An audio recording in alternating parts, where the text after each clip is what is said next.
Finance Committee Council Workshop to order and ask the clerk to call the roll. Committee members Gutierrez-Brayton. Here. Vice Chair Bavaro. Here. Chairperson Wright. Here. And also in attendance are Vice Mayor Williams and Mayor Zwallen. Thank you. As noted on the agenda, public comment will be only in person. Zoom will still be available for viewing and wordly translation. Does anyone wish to speak under items under public comment? You have 3 minutes, and items that are not on the agenda. I have one blue card. Chris?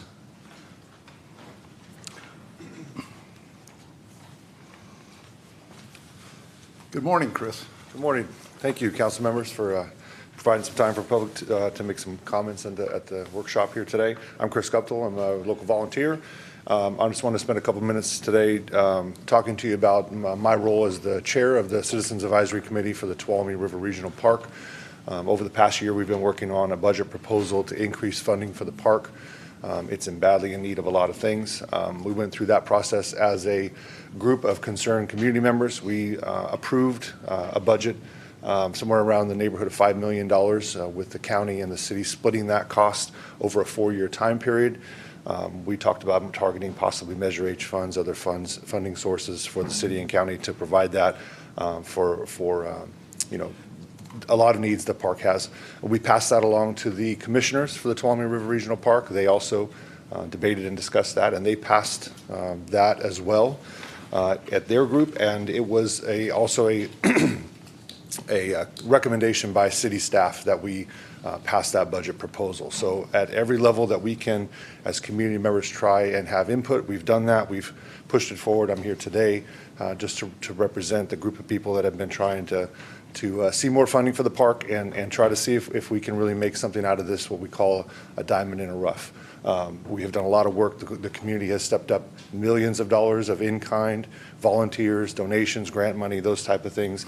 And we've done what I think is a pretty tremendous job of helping with the park, but we'd like to see the park have the funding that it needs to be long-term for the next generation of people to use and to enjoy. It's a real asset to the city, and it really is in dire need of better funding. So I just wanted to share those thoughts with you today. And any questions you might have for me, any facts, data, information about anything related to the park, I'd be glad to provide to you if necessary. All right. Thank you. Thank you, Chris. Thank you for your passion. Next is Kay Myers. Welcome, Kay. Thank you. Thank you, committee, for always doing their best job here in our beautiful city of Modesto. My name is Kay Myers, and I'm the president of the Central Valley Pickleball Club. And we have a 2-year project ensuing to try to finish that light project. And apparently 8 months ago, Technical Electric, Dave Solomon is his name, put in a bid which was accepted, and he is still waiting for a response. He has tried to contact a number of people at Parks and Rec, and we are not hearing from anyone. The latest is that maybe we'll get to the project late spring, but it was supposed to be completed apparently in January, and we still have a lot of fading out of the lights. About 80% of the old canisters are still not operating. The bullhorn style with LED is terrific, but we just need to have that retrofitted.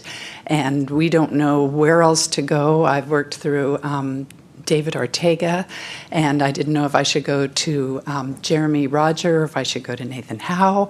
How do we move this project to get it completed for safety issues, because it is fairly dark on the edges. The tennis court is fairly well illuminated, but like I said, the retrofitting for those the canisters are not appropriate, and we need to have those bullhorn LED lights completed.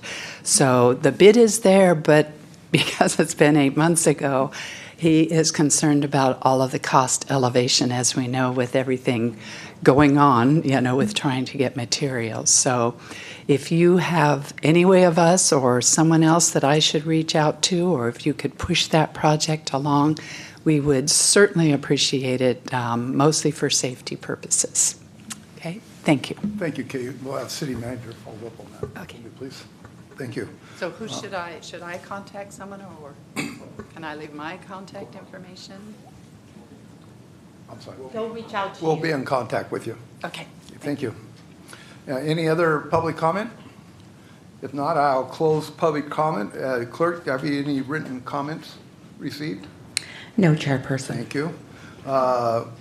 We will continue with new business, and I would ask that we hold all questions until end of each department's presentation. Up next is our city auditor.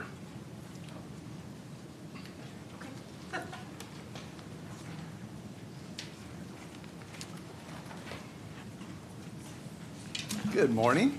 All right, good morning. Sorry about that. I thought that I was up last. All right, well, good morning, everyone. Colleen Rosilla, City Auditor, here to walk you through our budget. There we go. As you know, the City Auditor's purpose is to be independent and objective and support continuous improvement across the city. We look at programs, policies, risk. Our purpose per the charter is to provide advice to all of you, to management, in order to make the city better. This slide has our charter duties pulled out. I won't spend a ton of time on this. I think what's important to know about the auditor's office is that this is a helping function. It's not a gotcha function.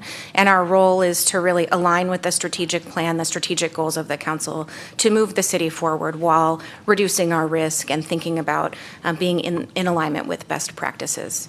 This role's been contracted coming on 3 years right now, and so within the scope of our work, we perform it on a project basis, and then we pull in people from the firm and occasionally subcontractors if we need to for specific expertise.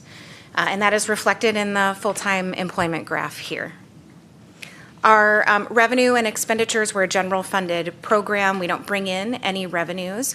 The contracted amount for Baker Tilly internal audit is $250,000 a year. We're not asking for any contract adjustments at this time. We support the city's strategic plan goals in a couple of different areas. So related to trust and transparency, we're again providing that objective analysis. We're providing recommendations for improvement that are independent. We also have a program where we validate implementation of recommendations that are performed by the internal audit function, as well as things like grand juries, your external auditor, anyone else who kind of comes in as a third party. And that provides that accountability back to the community that says, hey, we got these recommendations, the reports aren't sitting on a shelf, here's what we've actually implemented. And we do validate that, so it's not just tell us if you did it, we want evidence that that's complete. And then finally, we support the building a high-performance organization by, again, supporting that continuous improvement. Any questions for me? Thank you. Any questions from the committee members? Seeing none, I'll open it to the council. Any questions from council? I know that we do have an audit committee meeting coming up tomorrow, correct? Yes, That's yeah. tomorrow. It seems like a world away, a lot happening between now and then. At that time is when you'll be presenting the plan going forward. For next fiscal year, Yes. our proposed plan for comment from the committee. Yep. Okay, looking forward to that. Thank you. Yeah, me too. Thank you, Mayor. I'll open up to public. Any public comment? Seeing none, bring it back to the committee. Any final words?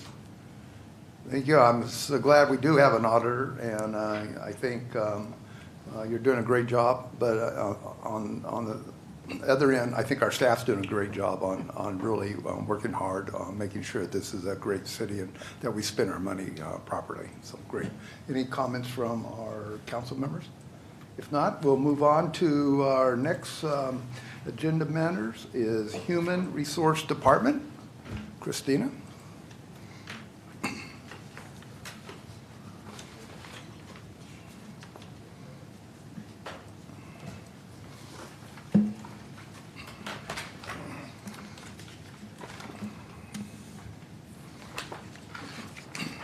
Good morning, Chair and committee members, Mayor and Council.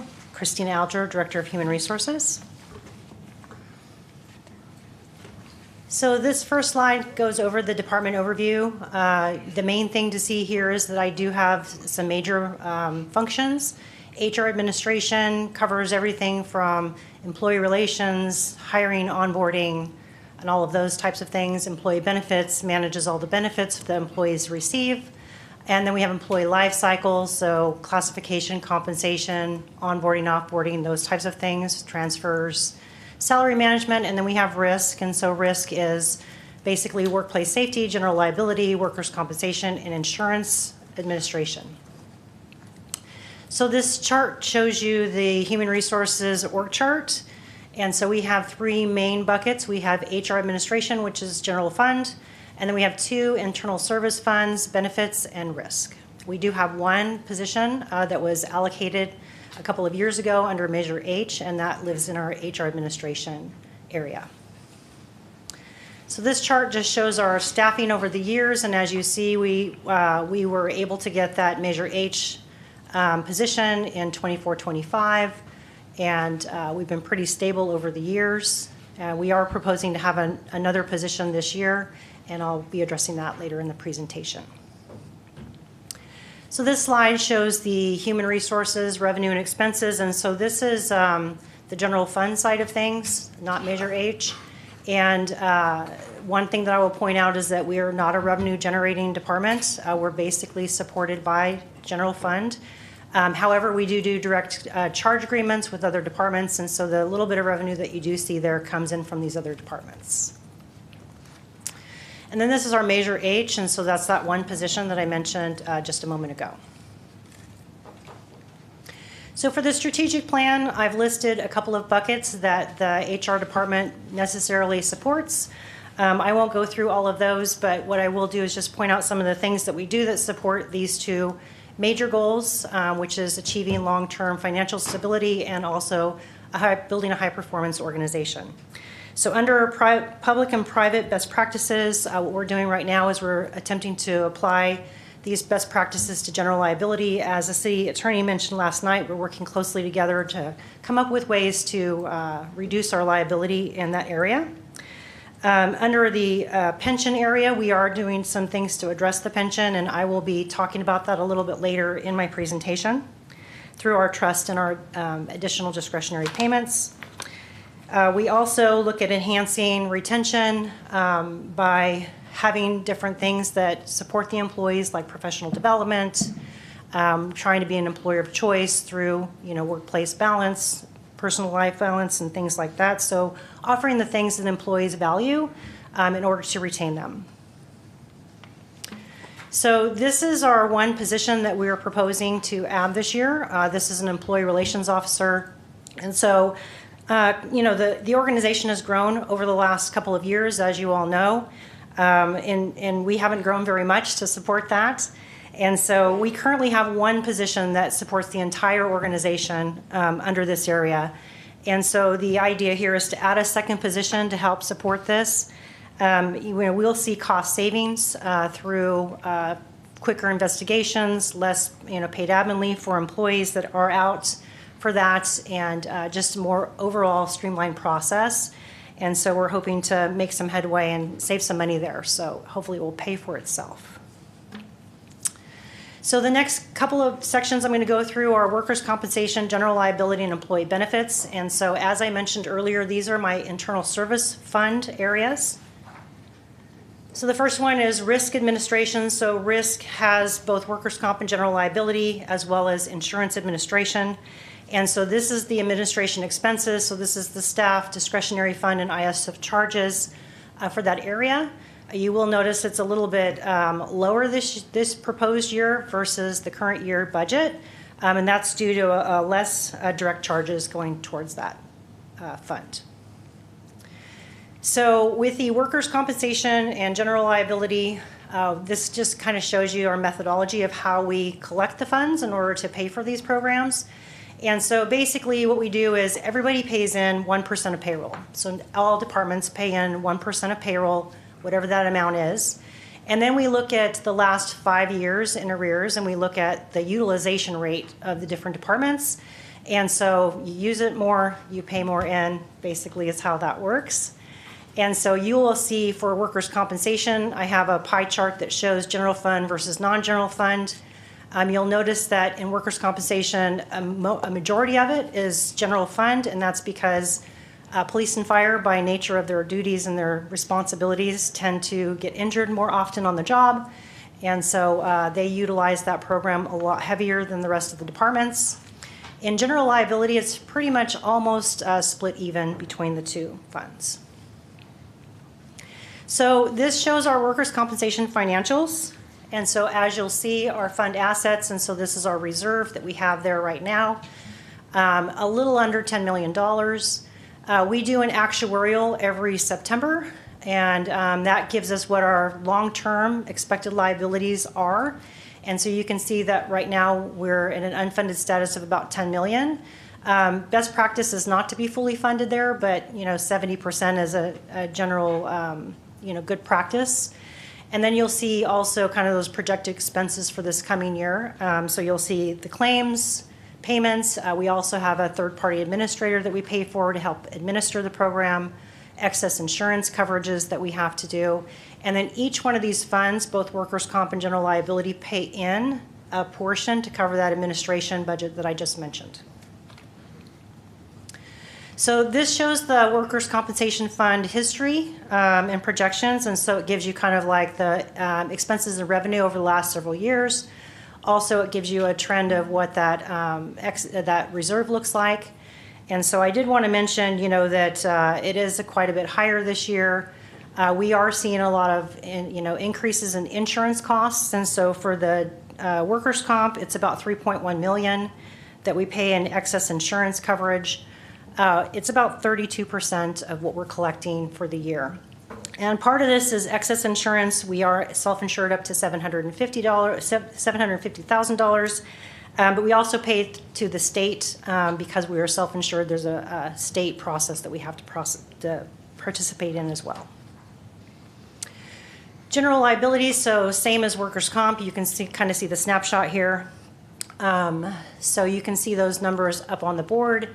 Also, you can see the claims payments, excess insurance, and so really the kind of the highlight here, and I'll kind of show that to you on this slide, is that in general liability, the insurance is definitely a challenge for all public agencies, and so as you can see, the portion of the portion that we're paying out in our expenses, that light pink is the insurance piece of it, and so it's about 58% of our annual what we're bringing in is being paid out towards excess insurances, and so we are part of a pool called Excel.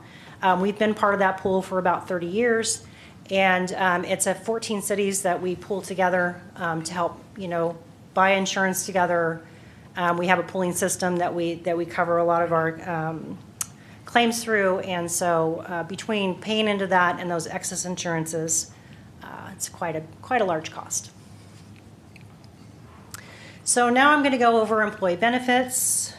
So employee benefits, so this is our administration expense, and so you'll see that there is a little bit of a jump in this year's proposed discretionary fund, and that is because we are going to be going into negotiations, and so legal fees and things like that that we incur during negotiations gets paid for out of this fund. This chart, just like the workers' comp general liability, kind of shows you the methodology as how we collect these funds to pay for this program. And so you'll see that we have two different funds that we do. We have the administration of the program is one internal service fund, and then the other one is for the benefits that we pay out. And I'll show you those in a few minutes. But typically what we do is we charge out by head count, a flat rate for the administration, and then for the benefits, we look at a percentage of the benefits that they get as union. And so you'll see that on the chart up here in a minute. So the employee benefits fund, so this is the fund that we pay out the benefits through. And so you'll see the chart on the left kind of gives you that percentage per the union. And so, it's a formula based off of the type of benefits that they receive and what cost we incur based off of those benefits, and then we charge out to the departments based off of that, and then you'll see kind of what those expenses are that we pay out through this fund. This is the administration piece, and so this is really the people and the supplies and things like that, discretionary budgets. So this pays for the staffing to oversee the program and manage all of the benefits. and you'll see the expenses that go along with that. One little note, we do get a small, I would call it a revenue, I guess, from our deferred comp company, and that's because we basically take on some of those administration duties, and so we get back some money for that. So this is the overall financials. You'll see that we have a fund balance, a reserve of a little over $5 million. As was mentioned last night in the budget overview, we are looking at downsizing this reserve. Right now, the reserve is about 75% of kind of what we pay out during the year, which is pretty excessive, doesn't really need to be that high. And so through returning some to the general fund, and also we're going to be investing a little bit of that money, and I'll talk about that in a minute. This just shows the history, again, of this fund, and so you can see the revenues and expenses over the last several years. You'll notice that in this current year, we did collect a little bit less revenue to try to, again, kind of right-size that reserve. And so we're going to be doing a little bit more of that this year with investing. All right, so I'm going to move into a couple of other things before I wrap up here. So CalPERS unfunded liability and our trust accounts. And so just a really quick overview on kind of where we're at as a city. So this first slide just shows you the historical returns on investments that CalPERS has seen over the years. You'll notice that the last couple of years has been a pretty good returns. We are a year in arrears, and so CalPERS will provide us a report around August for the fiscal year ending the last year. And so right now we have fiscal ending 2024. This year in September we'll get fiscal year 2025, and so it's a little bit in arrears every year. So you'll see a little bit of that in these numbers. So this is our city's unfunded liability separated by safety and miscellaneous, and so you'll see, a good portion of it is the safety. We have about $270 million, and then $173 million in miscellaneous. And so the total is $442 million and some change. So it continues to, be a bill that we have to pay every year, but we are making some progress. So I'll show you that in just a second. So this just shows our unfunded accrued liability payments for the next several years. And so I like to bring this back every year to kind of give you a snapshot. It's a moving target, so every year as the returns come in, they kind of recalculate this, and so it does move a little bit. But as you'll see, our peak years are looking to be about 2030, which is coming up pretty soon. And then it'll start to kind of wane down a little bit. And so hopefully we continue to get good returns through CalPERS. If the investments don't return, then that adjusts this a little bit. The red is the safety, and the blue is the miscellaneous as far as the payments go. Thank you. This slide I brought in just to kind of give you an idea of we do have additional discretionary payments that are being paid right now. They are being paid through union agreements that we have in place. And so I just wanted to give you an idea of the future payments, but and that last slide was as it stands, nothing else included. This will show you kind of with those additional discretionary payments, how that makes a difference in our payment that we're required to make each year. So you'll see the current, which is the blue, and with those additional discretionary payments, the red is kind of what we would expect to see going forward if we continue to make those payments. This shows our funded status history, and so each fund, miscellaneous on the top, safety on the bottom, and each fund is a separate fund. Right now, we're a little over 70% funded on our miscellaneous and about 66.5% on our safety.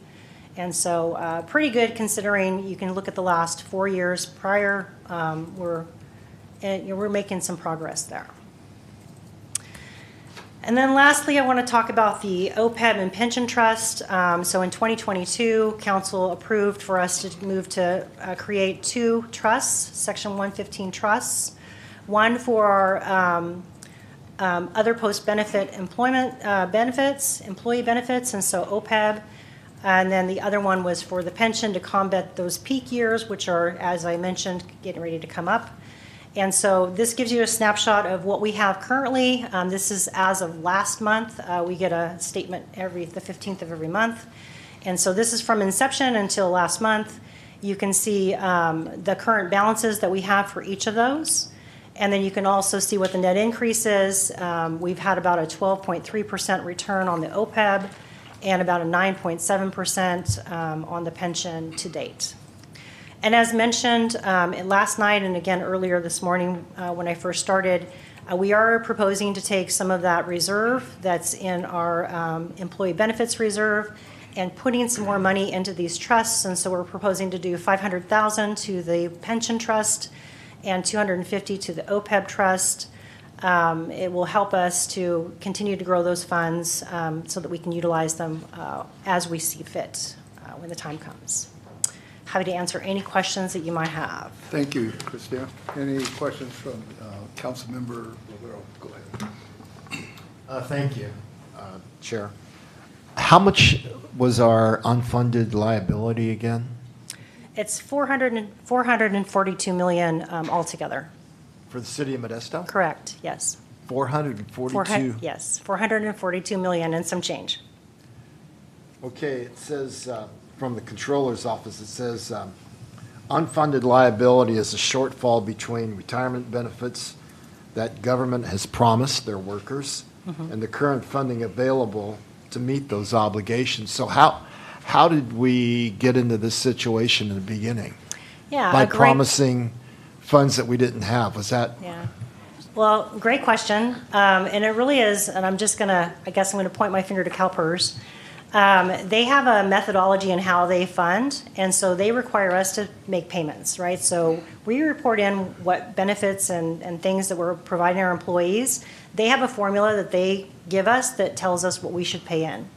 And so the city has paid in our portion as required by CalPERS all the years.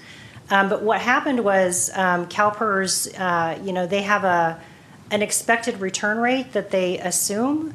And if the investments don't return that return rate, then we end up with some unfunded liability. And with this happening several times over, so you'll remember like the recession of 2008 made a huge difference in the unfunded area, the dot-com bubble, those kinds of things. And so when we have negative returns, then the CalPERS isn't making the money that they believe they should be making off of the market.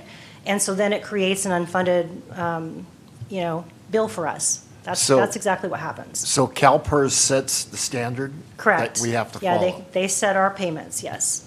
And they also have made some investment decisions that haven't been in the best interest of our communities up and down the state of California. It's not unique to just the city of Modesto. Almost every city in the state of California has some level of unfunded liability, which is not unexpected because not all the payments are happening at the same time. But when CalPERS has also continued to reduce their rate of return that they're hoping to get. It used to be 7, and now it's like in the low 6s. 6.2 right now. And so when that happened, that also creates a gap in the unfunded liability in the out years. You got to remember, CalPERS is playing the long game here. This isn't a short-term thing. And when they don't meet that discount rate, it has a devastating effect on our unfunded liability. If you even want to go further back, what's also has been a big contributor to the unfunded liability is when the dot-com bubble burst, during the dot-com boom in the 2000s, CalPERS made increased benefits to our public safety partners. I'm not throwing our public safety partners under the bus, but when they did that, they did it for everybody. And it wasn't like if you were a 28-year employee and you paid into CalPERS at your previous rate, you automatically got bumped into the new rate, even though those funds were never paid for. That created an unfunded liability up front because CalPERS at the time, and there's literature on this, said that we're expecting this rate of return forever, which was nonsensical. They were making 20% a year at that time. The dot-com bubble burst and created a massive unfunded liability that they've been trying to dig themselves out of for years. And now, unfortunately, the burden falls to us. And the other thing I'll say about this too is one of the things that we're certainly cognizant of is the more staff we add, the more unfunded liability we add.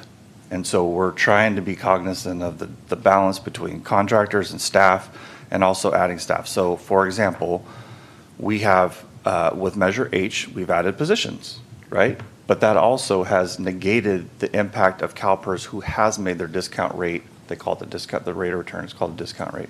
They've made it the last couple of years, but our unfunded liability actually grew because we added positions. So we're being more cognizant of how we're adding positions more slowly so that we're not increasing our unfunded liability as well.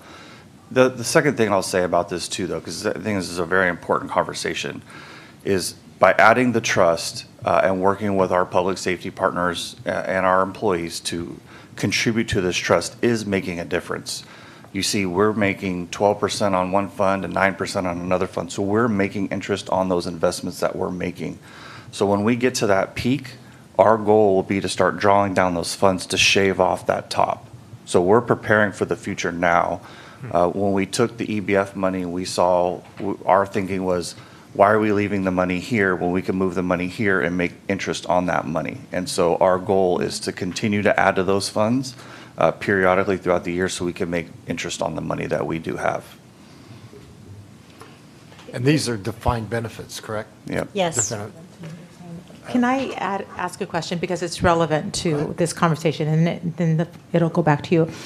Is the reserve that you referenced earlier, Christina, the $5 million, instead of it going to the general fund, can it go to cut to this effort in order to minimize the unfunded Scotty, liability? or can somebody go back to the chart?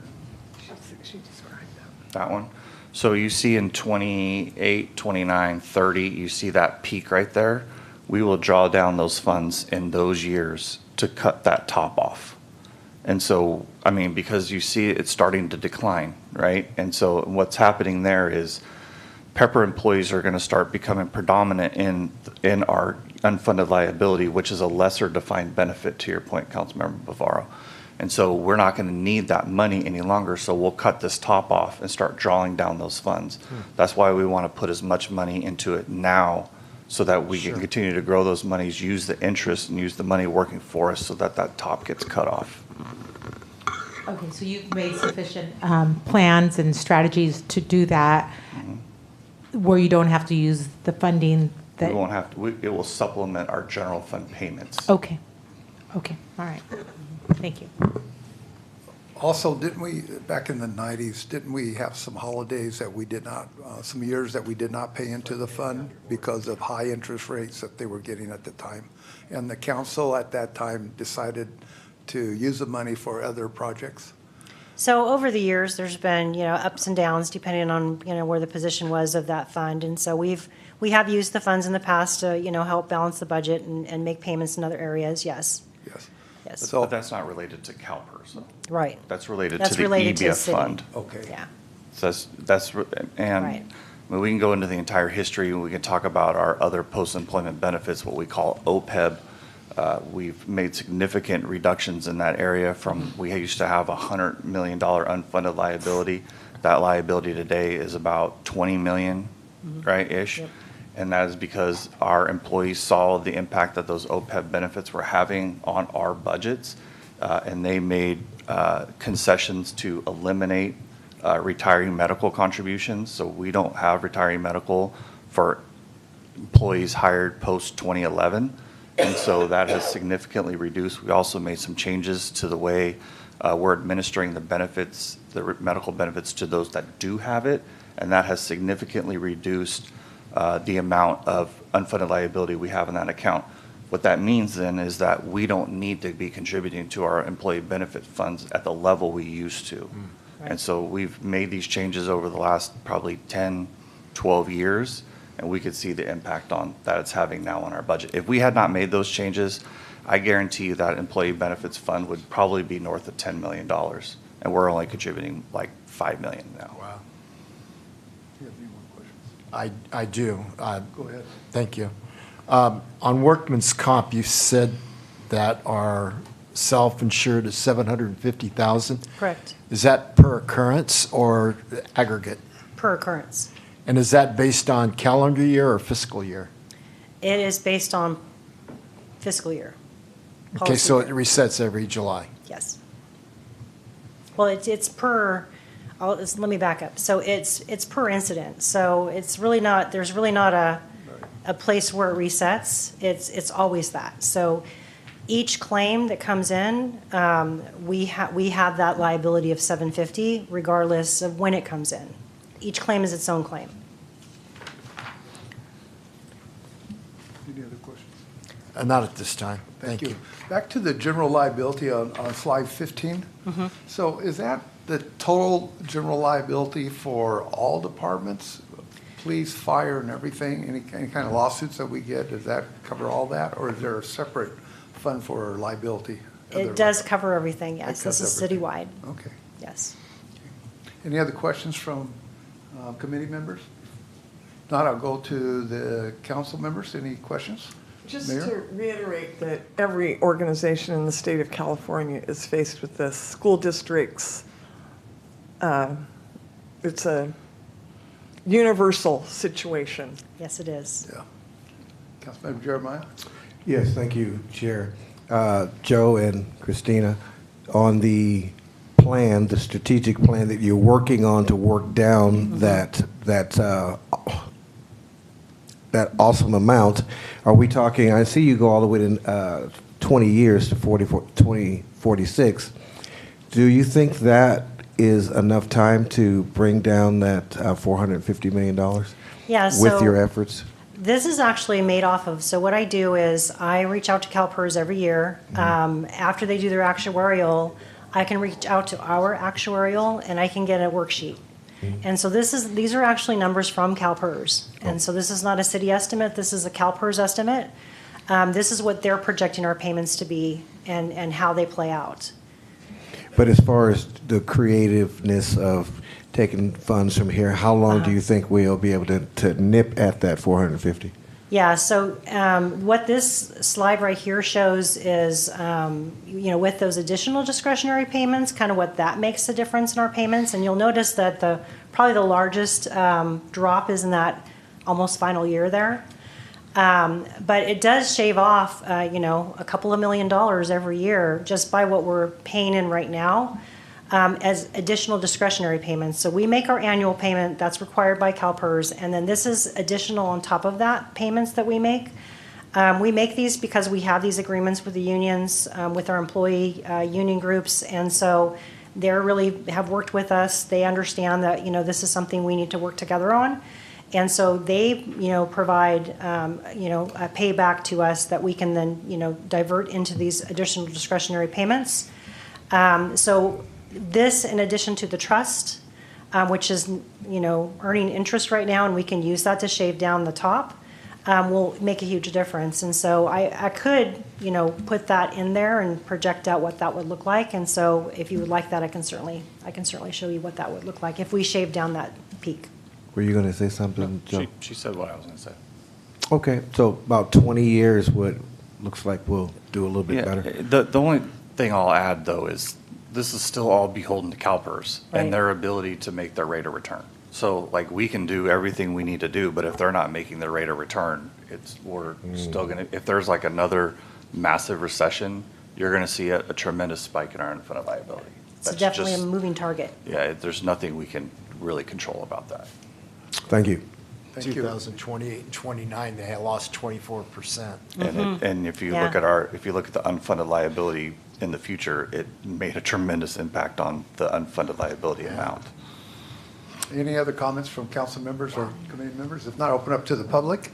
Any comments from the public? Seeing none, bring it back to the committee. Any final thoughts from the committee members?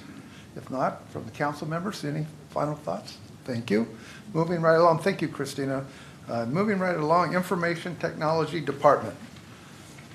Damon.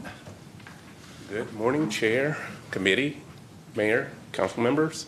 My name is Damian Booker, IT Director for the City of Modesto. We're going to dive right into it. The IT department is split into three groups.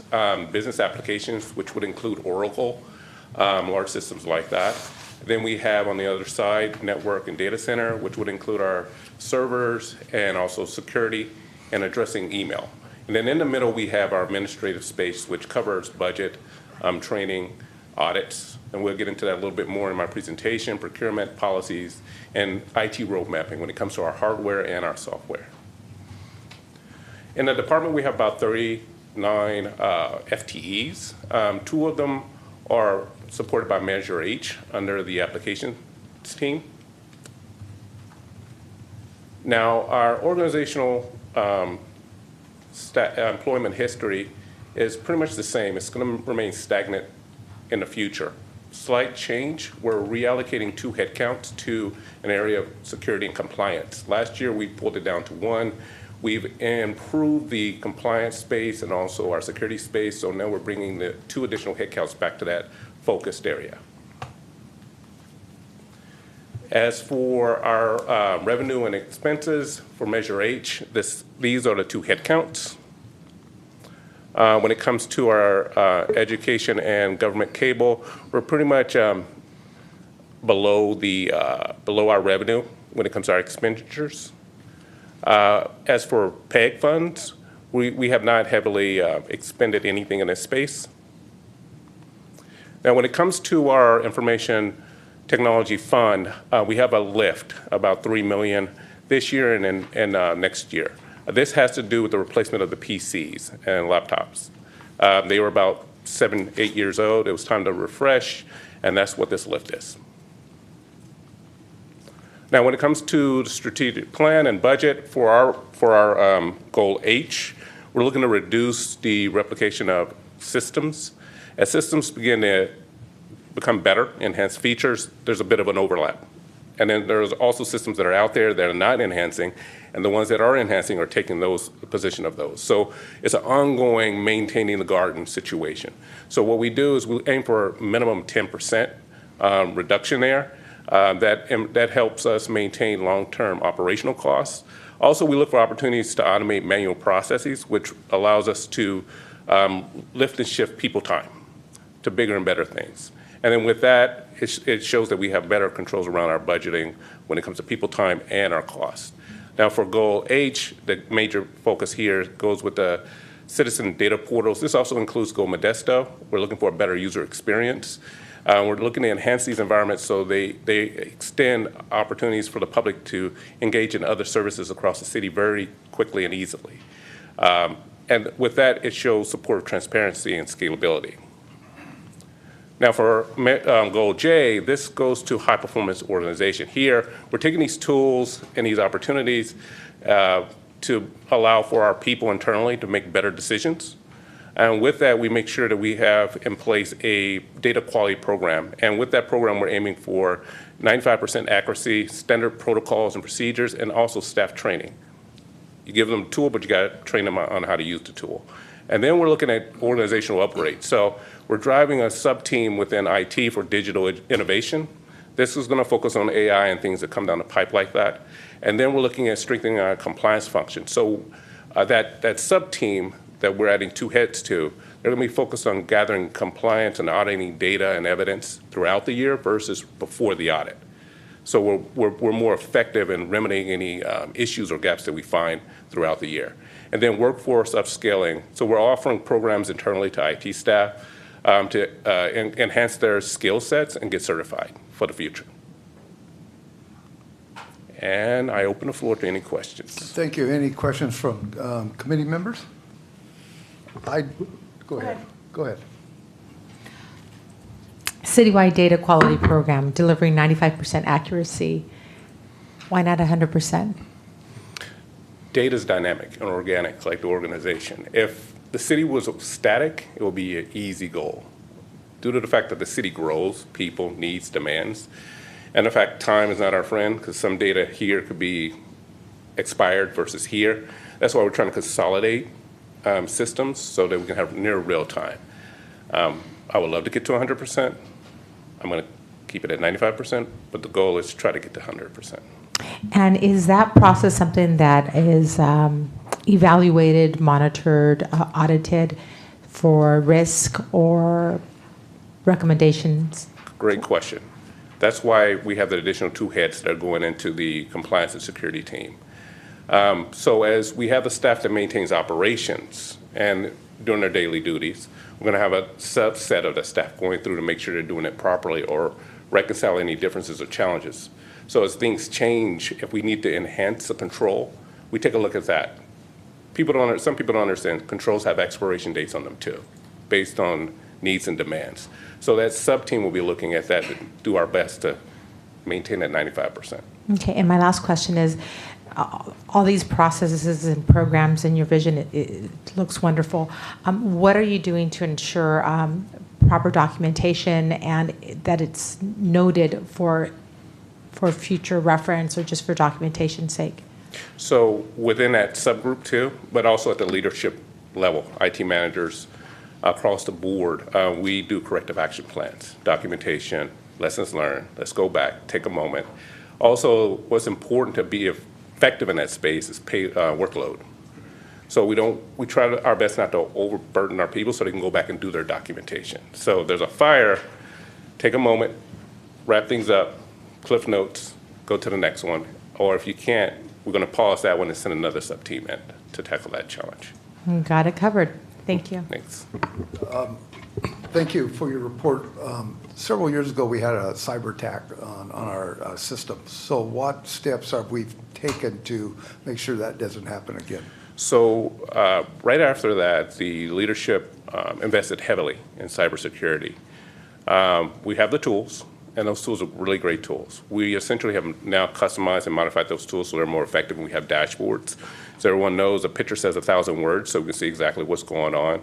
And we have not only the sub-team that I've highlighted, but our infrastructure team is heavily looking at these dashboards and diving deep and making sure everything's okay. And back to the last point, I think it was J, goal J, organizational upgrades. We have a program in our infrastructure team for cyber forensics, so that we have about 6 people in the program right now. They're being trained and certified for cyber forensics. So if an incident does take place, we know how to capture the evidence without breaking chain of custody, and then essentially taking corrective action plans and tackling that. So we're kicking it up a notch. Do we get a report? Do you get a report on a monthly or weekly or either yearly basis on how many attempts we've had? I have a dedicated resource looking at it weekly. Okay. If something goes blip, like a major blip, they come knocking at my door, and we engage. Great, fantastic, thank you. Any other questions from committee members? If not, go to council. Councilmember Williams. Thank you for that presentation. So my question would be, what is the percentage of the budget that we use for the security of our systems? Well, we'll report back on that. Okay, I'll report back on that. We'll get that. Thank you very much. I didn't want you guessing, David. We'll get it. Thank you, Joe. Any other council members or mayor? No? Open up to the public. Any comment from the public? Seeing none, bring it back to the committee members. Any final words? If not, council members, any final words? Thank you for your presentation. The next is the the finance department is next. I crossed you off, but you haven't had you yet, so I do now.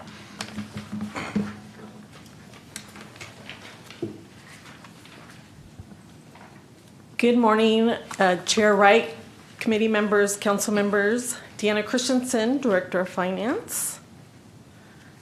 So to just give an overview of the finance department, we're made up into 4 different divisions. Administration is where I reside. Again, mixture of just, again, oversight of our policy, compliance, the review of our agendas, agreements, committees, all those get filtered through my position, as well as reviewing anything fiscally wise that relates to the municipal code, and then just evaluating our investment portfolio and financing strategies based on the needs of the city. In accounting, again, we provide a variety of internal support, whether it's payroll, accounts payable, accounts receivable, provide the support on all of the grant reimbursements, audits, fixed assets, any type of audits that have to be facilitated, all get coordinated through the accounting division. In our purchasing area, we lead and help facilitate in coordination with the departments, all of the bids, proposals, again, all the agreements, amendments that get filtered through my team. We handle all of the vendor management for new vendors that gets in our system, as well as compliance related to purchasing contracts. And we also help facilitate our inventory central stores, which is again managing all of the inventory management control for our key operating departments, such as our utilities, parks operations, as well as some of the other areas. And last is our revenue collection and compliance.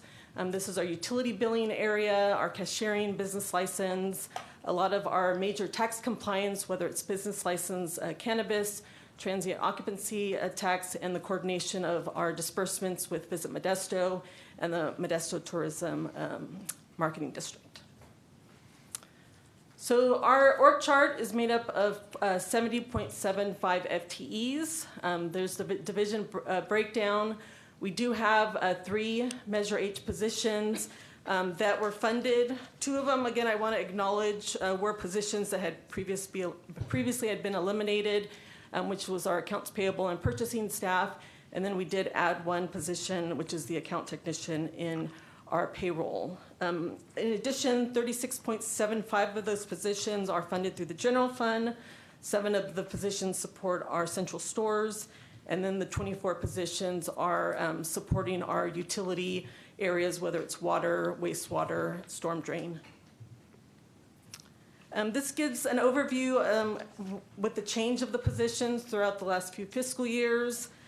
Some of the areas, again, I want to acknowledge some large changes was in fiscal year 23-24. Again, as I mentioned, we did restore 2 previous positions that had been eliminated in our accounting division.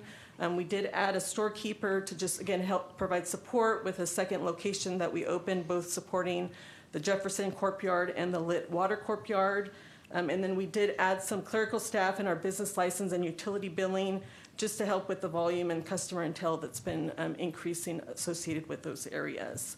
And then in fiscal year 24-25, we did expand in regard to some of the management position in our revenue collection compliance, which is our second floor in City Hall, just again help provide coverage and some of the technical support that we currently didn't have structured in the current org area in that specific arena.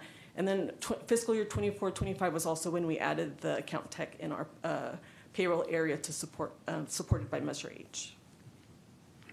So to give the financing for the department, so in general fund, again, we are predominantly supported by the general fund. Some of the revenue sources that we do receive in the general fund include the support that we actually get from the haulers associated with the billing that we do for the garbage haulers that gets recorded in the general fund, as well as some of the direct charge agreements that we have for some of the support that we provide for some of the non-general fund areas.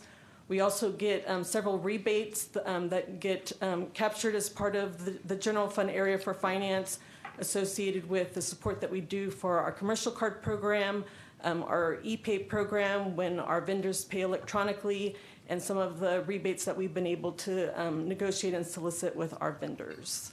And again, the standard increases that you're seeing there are just with the salaries and benefits that have been occurring across the organization as a whole. For Measure H, again, this just captures the growth in the 3 positions that have been added to date.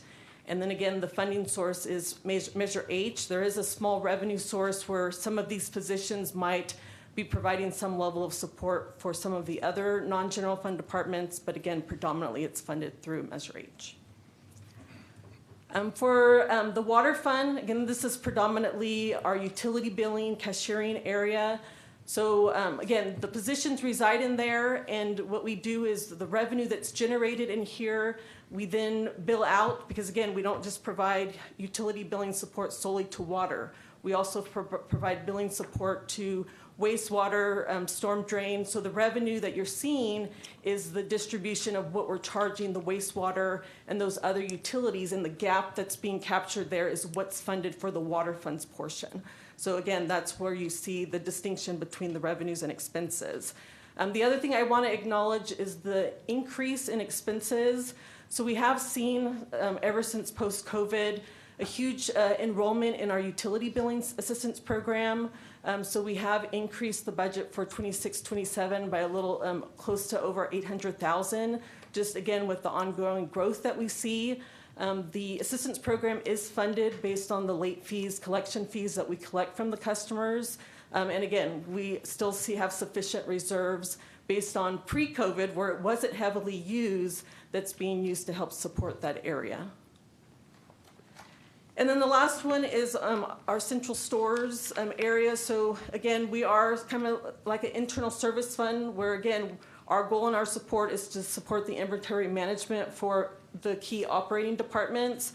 So the expenses that are incurred is the overhead for the staff to provide the support, and then the cost of goods sold for the inventory that's in there. And then the revenue source is being billed out to the departments that are utilizing those parts that are being stocked and managed by the inventory store. So ideally, it is cost neutral in regards to the recovery, because again, we bill to the customer, our departments, the cost of those parts, and then we factor in a markup that covers the overhead cost related to the staffing and the other building expenses that store the inventory parts in the warehouses at the 2 sites we have in place. And then some of the key strategic plan and budgets that we have within our department. So the first one is Goal H, which is the Achieving Long-Term Financial Stability.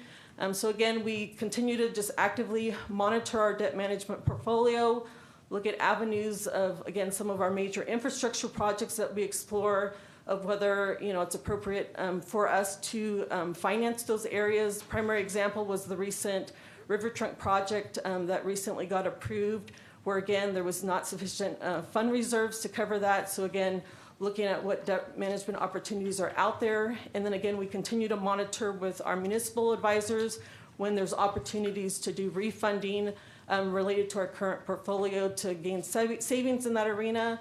And then again, continue to monitor our investment portfolio to again ensure that we maintain the best strategy just based on, again, the fluctuation in the market that we're seeing currently, and just making sure that we're being mindful and still ensuring we're following government code of what opportunities that we have when it comes to the investments that we have in place. The other thing is, again, we continue to work with our tax consultants to do a variety of audits related to our tax revenues. We currently are in the process of doing a transient occupancy tax audit to, again, just ensure that what's being remitted when it comes to the TOT of our hotels, that they're complying what's in the code. We do ongoing reviews related to our business license, and again, coordinating with the business audits, again, with our consultants. The next area is in Goal I, which is, again, promote trust and engagement with our community.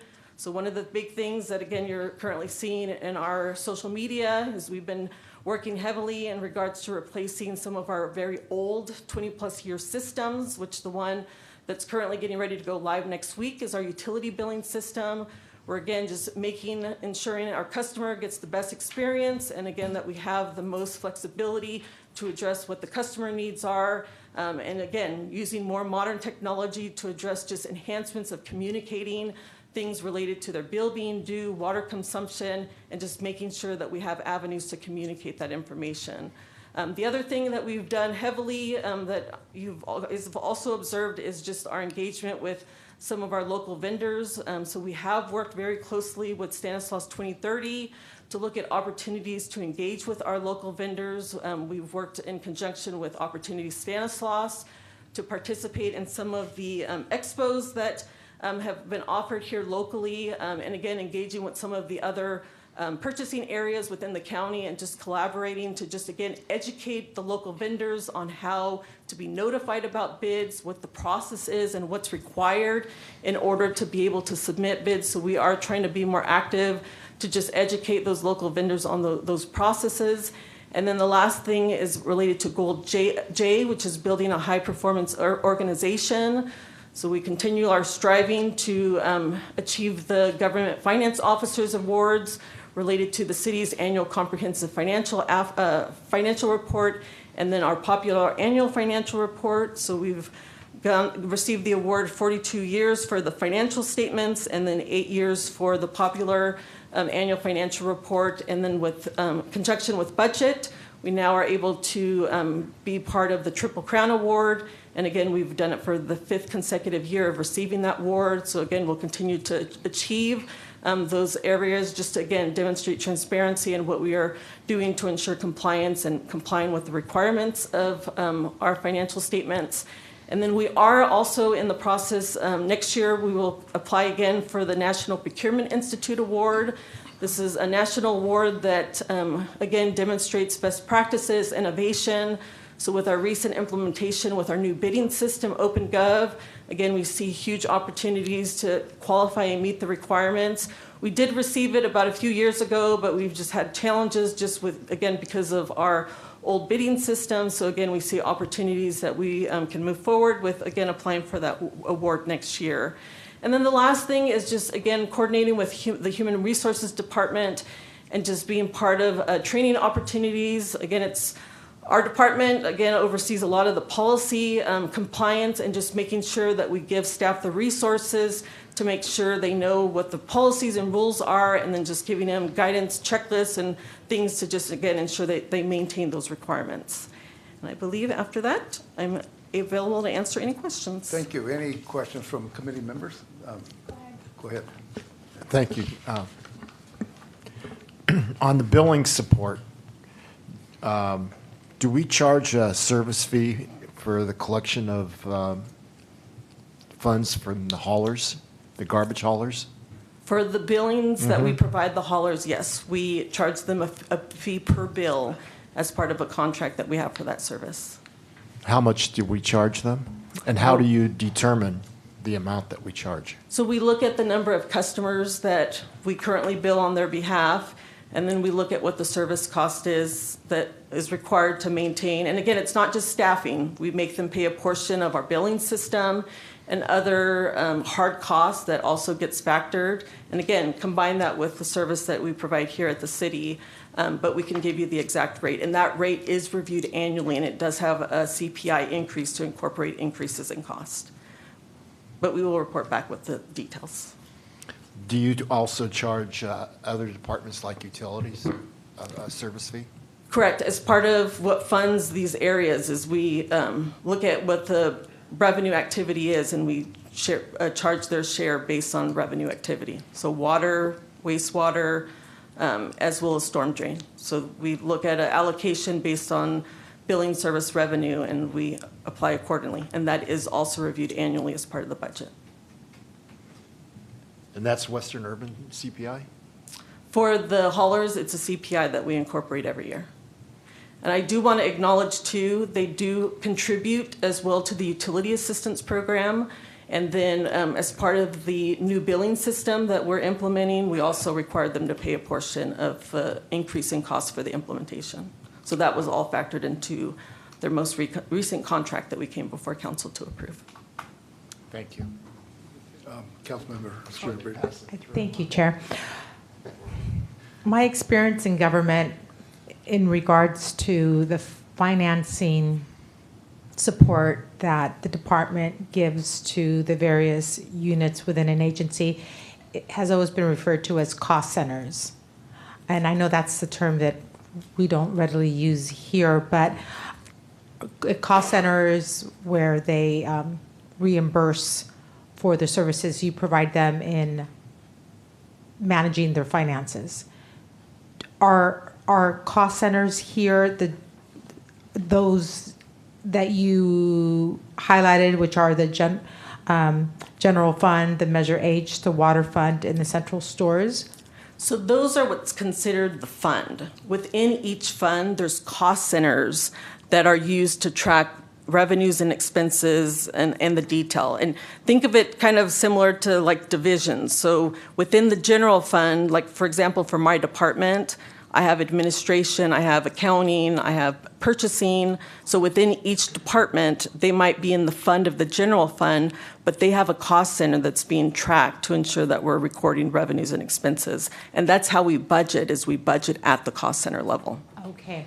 How many cost centers do we have? Ooh. Several dozen? Oh, more than that. Really? Okay. In the hundreds. In the hundreds. Yes. But but they all roll up to the funds. Correct. Okay. That being said, I'm sure it's because my lack of understanding, but it's having a neutral balance between expenditures and revenues. For example, for the central stores, I see that as clean and everything accounted for. But the other funds have a gap between the revenue and the expenditures. How do we account for that gap? That's where, again, each fund has a reserve that gets built up that covers that cost. Or, and I'm going to pick on the general fund. You have the general fund that has all the different major tax revenue resources, but again, it's tracked in a different cost center versus individually distributed to each of the different departments. And I'll let Steve, if he wants to add to that. So when we do the overview presentation where you see all the major tax revenues, departmental revenues, all of that's really in our general fund. And then you see all the different departmental expenditures like PD, fire, all those different things. So all of those revenues, like the tax revenues, we track them in their own cost center. So we're not putting sales tax in the police department and all those different things because it becomes an accounting nightmare to kind of track all those things separately. So when we talk at that fund level, at that general fund level, all those taxes are going into the general fund, but then they're paying for all these general services for police, fire, public works, or not public works, parks, parks. And it's paying for all those services, but we deposit all those revenues into one cost center. And then it's just at that fund level paying for all those general services. And we can't have utilities pay for all her costs. They can only pay their proportionate share so that we keep things separate. That gap is covered by the general fund because it's providing general fund services. So we just that's why you're going to see that gap. And so it's really an accounting and fund structure issue more than anything. Very well explained. Thank you. I get that. Okay, beautiful.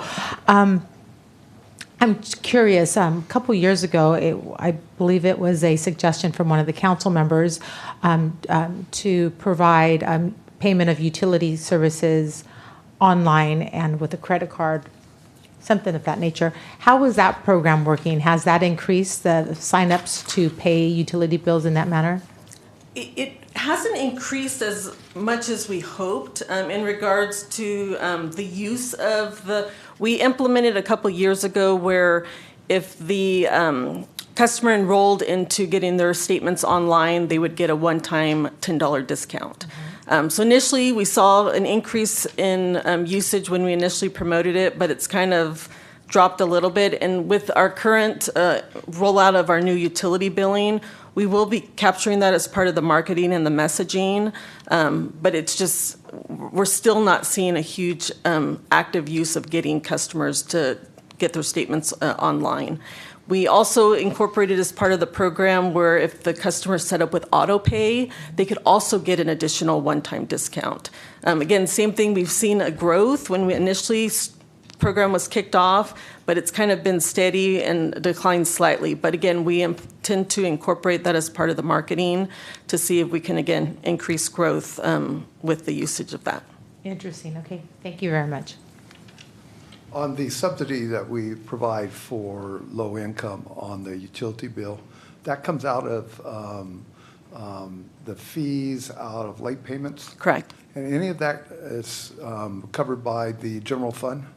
No. It's all with fees. So Correct. with the new billing system, think you will see a reduction in late fees due to the new billing system? I wish I would say yes, but there's no guarantee. I mean, everybody's financial situation varies. I mean, that's usually the challenge of why we're seeing late fees is just the customer can't pay their bill. So again, when that situation happens, we try to work with them, structure payment plans, and then again, try to see if they qualify for the utility billing assistance program. But again, I can't guarantee with the new billing system that's going to improve addressing that. But again, we still are seeing an increase in delinquency just because of our residents' financial situation of paying their bill. And have you seen a decrease or increase in late fees, or usually it's the same all the way across the board from year to year? I'll have to report back. I don't want to say a guarantee of what if there's been a growth in late fees, but we can confirm what the numbers are as a follow-up. And then the late fees then determines on how much we can use towards these subsidies, correct? Correct. And like I said, we have a huge reserve that's been retained because prior to COVID, I mean, it was hard. It wasn't being heavily used, but post-COVID, it's seen a huge bump. Great. Okay. Any other questions from committee members? I'll turn it back over to council members. Any Jeremiah? Yes, sir. Thank you, Mr. Chair. I noticed that your employee base has stayed the same for the last 4 years, so congratulations to that and not having a lot of turnaround. So that means your department is doing well, and as well as you are as the department head. So congratulations. I have a great team. Thank you. I'll open up to public. Any public comment? Seeing none, we'll bring it back to committee members. Any final words from committee? Go ahead. Talking about a great team, I just wanted to applaud you and your great team for consistently doing just amazing work for the city, as is evident with receiving for 5th consecutive year the Triple Crown Award, and I wouldn't be surprised if we go for a 6th and 7th and 8th. But it's complicated and it's as you said earlier, it's dynamic what you all do, but you guys just do an amazing job, and it's heavily audited as well. And again, you keep us in the straight and narrow. So thank you for you and your team for all the great work you do. Thank you. Any last comments from council members? Thank you Mayor. for your efforts.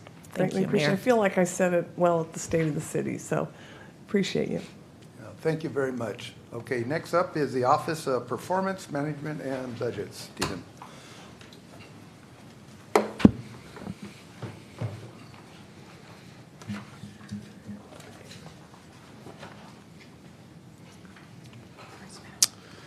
All right.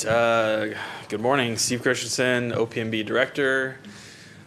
So my department really made up of 4 areas. Admin, that's me. Budget division, responsible for all of this that you see before you. So preparation of the budget, working with the departments, operating budgets, capital budgets, multi-year budgets, really making sure that all the departments have funding for the years, working with them to do that for their programs. Data analytics division, really managing our CityView platform, coordinating with departments to make sure we have key performance indicators and building that data, working on phase 2 of that right now. Phase 1 was opened in February, and that was the Measure H data. Project management division, we're working on that right now, really assisting departments at a high level for major projects and just really kind of keeping those projects moving, coordinating the tasks within there for those major projects. Really kind of the next part of that is going to be reinstituting our capital improvement program task force. Here's my org chart, 7 FTEs, including me, budget division, 4 FTEs, and 1 in each of the project management and data analytics. And the data analytics position is a Measure H position. Here's our staffing history. So prior to 24-25, when my department was created, we were in the city manager's office as the budget division. Here are our revenues and expenses. We do have a little bit of revenue to offset our expenses. That is mostly coming from, actually all of it's coming from direct charge agreements where we charge out other departments for our very important work that we do. We're a premium service. And this is the Measure H portion. So again, paying for that 1 position in the data analytics division. Really the focus, this is looking forward to what we'll be doing in the upcoming fiscal year as it relates to the strategic plan. So in Goal H, continuing our implementation and refinement of our two-year budget process. So as we go into next year, we'll be looking forward to the next set of the two-year budget process and the two-year strategic plan. We're looking at improving our budgeting process as it relates to the capital improvement program. And then goal I, we're looking at working on a budget community engagement plan, centering around the budget process to get more engagement in the budget process and more information out to the residents about the budget process. We'll work on phase 2 of our open data platform, CityView, and focusing on the citywide data, not just Measure H data on that platform. And then the last one, goal J. So within that open data platform, we're going to look at using it as well for internal dashboards for the departments, so they can look at KPIs internally for that CityView platform, and then also implementation of a project board and within the project management division. And I'd be happy to answer any questions. Thank you. Any questions from committee members? Seeing none, I'll open up to council. Any council? Public? Any comment from public? Seeing none, back to committee members. Final comments? Thank you. None? I'll just That make was a fast. comment. I saw a lot of activity going back and forth, a lot of work Lot to of work. present Thank all you. of this, even though it's a short Thank you, Steve. presentation. Next up is utilities. Mr. Wong. All right, good morning, Chair Wright, committee members, Mayor, and Councilmember Williams. I'm Will Wong, Director of Utilities, and I'm here to present the Utility Department's budget. So the Utilities Department overview, we have administration, which I am in charge of. We look at leadership and department oversight, policies, budget, and do our HR work. We also have utilities engineering. This is the group that does water resource planning and also seeks alternative funding for our projects so that we can supplement our projects with potential grants. We also have water and waste design teams that will design projects in-house so that we can deliver CIPs for our system. Our wastewater division has our treatment plant operations and maintenance, our sewer collections and storm drain maintenance, who are very busy today because we have a really rainy day out there. And then we have environmental compliance and our lab. And in water, we have water system operations and maintenance, meters and service, water quality, testing and compliance, and water conservation. This is our org chart. So we are a larger department. We have about 259 full-time employees allocated to the department. Because we are a revenue-generating department, every position in our department is funded through our enterprise funds, either through water, wastewater, or storm drain. As you see here, we had a peak in 21-22 of 272 in full-time employees. We did transfer a few employees, our construction management folks, in fiscal year 24-25 to the engineering services department. And then we've had modest increase in staffing to address environmental compliance. We shifted some folks from water electricians to wastewater electricians. And then we also are adding a water resource analyst to help with our regulatory reporting.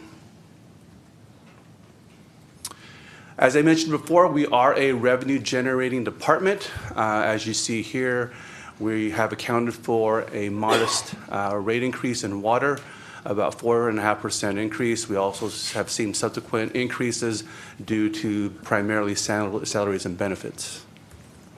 In our wastewater fund, as I mentioned, similar to water, we do have a modest increase of a 3.5% rate increase in our sewer rates and a modest increase in our expenses due to salaries and benefits. Storm drain is my problem child. We don't have the ability to raise rates. So revenues have been generally pretty flat, but we do have a decrease in expenditures, primarily due to shifting some of our allocations from storm drain into wastewater. The Utilities Department follows the strategic plan, Goal D, by providing safe and efficient and reliable infrastructure through proactive community outreach, investment, maintenance, and sustainability efforts. Primarily, what we're focused on is Strategy 7, implementing stormwater and pretreatment fees. We're going to be looking at opportunities to reduce the burden to our ratepayers by looking at additional fees that are currently being subsidized by our water, or by our wastewater and storm drain funds. Strategy 10, Sustainable Groundwater Management Act, or otherwise SGMA compliance. Council did award a project recently where we will be looking at opportunities to recharge our aquifer using excess surface water as well as stormwater, and then we'll be conducting a stormwater recharge feasibility study in the next few months. And Strategy 11, we're going to be finalizing design, bidding, and starting construction of major high-profile projects. We have a SCADA project that we want to implement, as well as a septic to sewer conversion in the county island. And we're looking forward to a large water main in Kiernan in partnership with the state. With that, I would be happy to answer any questions. Thank you, Will. Any, Councilmember? Oh, thank you. If your department was a piece of pie, would it, and we were looking at the pie in terms of revenue, would it have 3 slices? Of the water, the waste, the storm, or how many slices would your pie be cut up into? Primarily 2 slices with a little wedge of storm drain. I see. Okay. Yeah. So which is the highest revenue piece? It is our water fund. We have water fund. Yeah, we have more customers in our water fund than we do in our wastewater fund. Okay. And the treatment plant, that falls under? Wastewater fund. Wastewater fund. And that we continue to process the water in the wastewater treatment plant and sell it to other municipalities? We do sell it to the Del Porto Water District. Okay. And that revenue has been consistent and is unlikely to change? It has been consistent based on what we've been able to deliver to them, but we have opportunities to increase that as our wastewater flows increase, and if we can expand our wastewater treatment capacity, we will be able to deliver more water to Del Porto Water District. Okay. Thereby generating potentially more revenue. Okay. Thank you. Mm-hmm. Who sets the rate for the wastewater that goes out to the farm in Del Porto? That was an agreement between Del Porto Water District and the City of Modesto, accounting for the SRF loan that we took on behalf of the Del Porto Water District, as well as a premium that we do charge per acre foot of water we deliver to the Del Porto Water District. Is that agreement looked at every so many years, or? Currently, it's a 40-year agreement. 40-year agreement. And how long has that been? Probably, what, 15 years? It's been since technically since 2018, so about 8 years. About 8 years, okay. Thank you. Councilmember? Yes, thank you. On our surface water, we have a contract with MID to allow, 60 million gallons a day? Up to 60 million gallons a day, And yes. we're currently using 30 per day. Roughly about 30 to 35 per day. And how long is that agreement with MID? I do believe it's in perpetuity. So we are the only customer of the MID water plant. As we're going through our general plan, once we complete that process, your department will then do a assessment of our water needs if we were to build out and be able to advise the council if we're able to meet the water needs or not, correct? That is correct. So once council does determine the land use of the general plan, the utilities department will take that information with the designated land uses, and we will do what we call a master plan for both water and wastewater to see if we currently have the water supply necessary to supply that full development of the area, and identify opportunities if we have any shortfalls. Thank you. Any questions from council members? Seeing none, open to the public. Any questions from the public? Seeing none, bring it back to the council for final, or for the committee final comments. Yeah. Go ahead. Thank you. I think you and your team are the city's unsung heroes. You have quite a mighty workforce, and you are always out and about doing some pretty massive projects that really implement and that really affect the city's health and vitality. And I know you have some pretty massive projects in the near future that we are discussing and voting on as a council. So thank you for all the work that you and your team do and giving us clean, safe water to drink and play with. Appreciate it. Thank you, appreciate it. Go ahead. Thank you. In addition to our weekly briefings that we have, you've made yourself available to all of us on additional briefings, which is greatly appreciated. And you've taken both Councilmember Rosa, thank you, and Dave, taking us to tour some of the growth areas and showing us what we need to be considering, and I appreciate that. You're hands-on. Thank you. Thank you. The only thing I might add is on my way here today, our water department was out there cleaning out the gutter area so the water could go back down into the drains, and they were up to their ankles in water, so they're doing a great job. Thank you, Will, for everything that you do. Any comments from council members? Ditto. Thank you.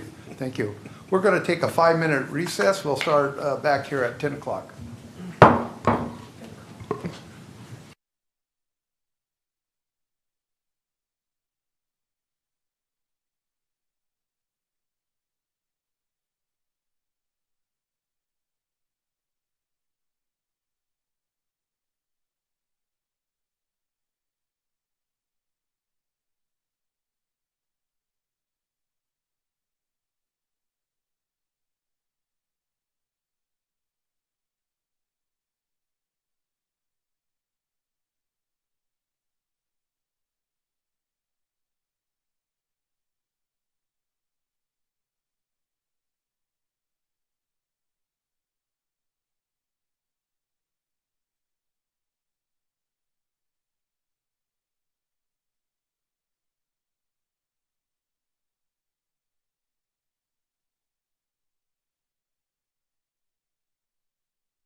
Okay, bring it back to the next up is revenue manual fee increase presentation. All right, good morning. Deanna Christensen, Director of Finance. So the agenda for this item will be to give just a background about our revenue manual. We'll have a few departments that give an overview of approved fee increases, and then Colleen, our city auditor, will give an update on the current fee benchmarking study that correlates to the fees. So just to give some background about our current revenue manual, so we have a document that we update once we complete our audit every fiscal year that captures a list of all of our current revenue, what legal authority authorized that revenue, any supporting increases that have happened through the lifetime of that specific revenue source. And then we capture the most current revenue data based on our last completed audit, and then we capture 4 additional fiscal years with any variance analysis that explains any increases or decreases. So again, that is captured as part of the revenue manual we update every year. It is on our public website under the finance department, and we've captured a link as part of this presentation slide to get to the most recent update that we've completed. Here's just an example. So this one we've captured is actually our home grant program. Again, as I mentioned, it captures the authority, the source of revenue, the code if it's applicable, gives kind of a general description of what that revenue entails, the use of the revenue. As to your comment before, Councilmember Scudia-Brayton, about the cost centers that's linked to that revenue source. We capture the 5-year history with, again, a chart that just shows the visual of the increases, decreases, and then a variance analysis that explains why those increases have fluctuated over that 5-year history. And then here's another example that we have related to our community facility districts. So again, overall citywide as part of the organization, we go through in detail for each one of those revenue sources. And with that said, we'll go over our proposed fee increases, and we'll start off with community economic development, and I'll turn it over to Jessica. Thank you, members of the Finance Committee. So today we're talking about a little bit about the background of our development user fees. And so the development user fees encompass building fees, planning, capital facility fees, land development engineering, water and sewer connection fees, and fire and landscaping plan check fees. And annually we're allowed to increase these fees based on the construction cost index of the engineering news record. So effective July 1st this year, we actually had this last year, it was a decrease of minus 0.6%. So our recommendation this year is to carry a flat fee structure, do not make any changes with it, with the idea that we're going to be embarking on our comprehensive fees task force later this year that will do a full review of all of our fees. So I'll pass it to Public Works.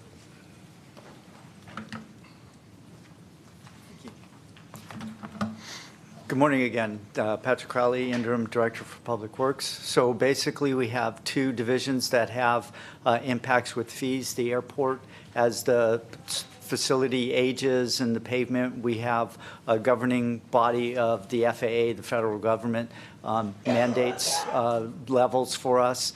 This is an annual review that we do as it's an enterprise fund.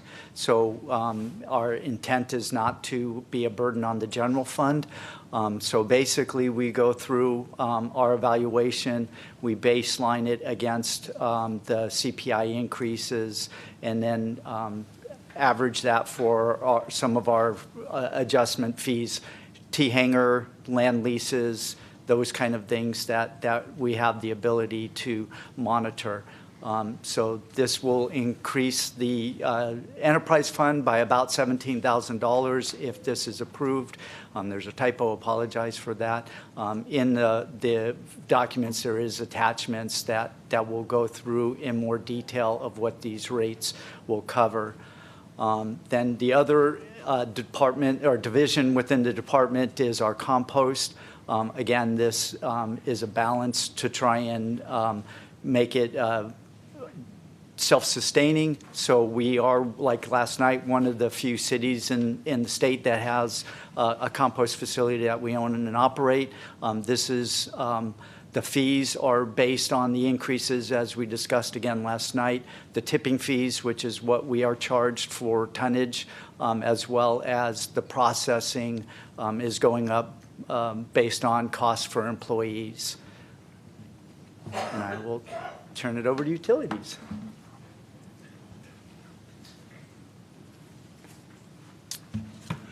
Good morning again. Will Wong, Director of Utilities. The Utilities Department is going to be going to raise rates for two of its enterprises, water and wastewater.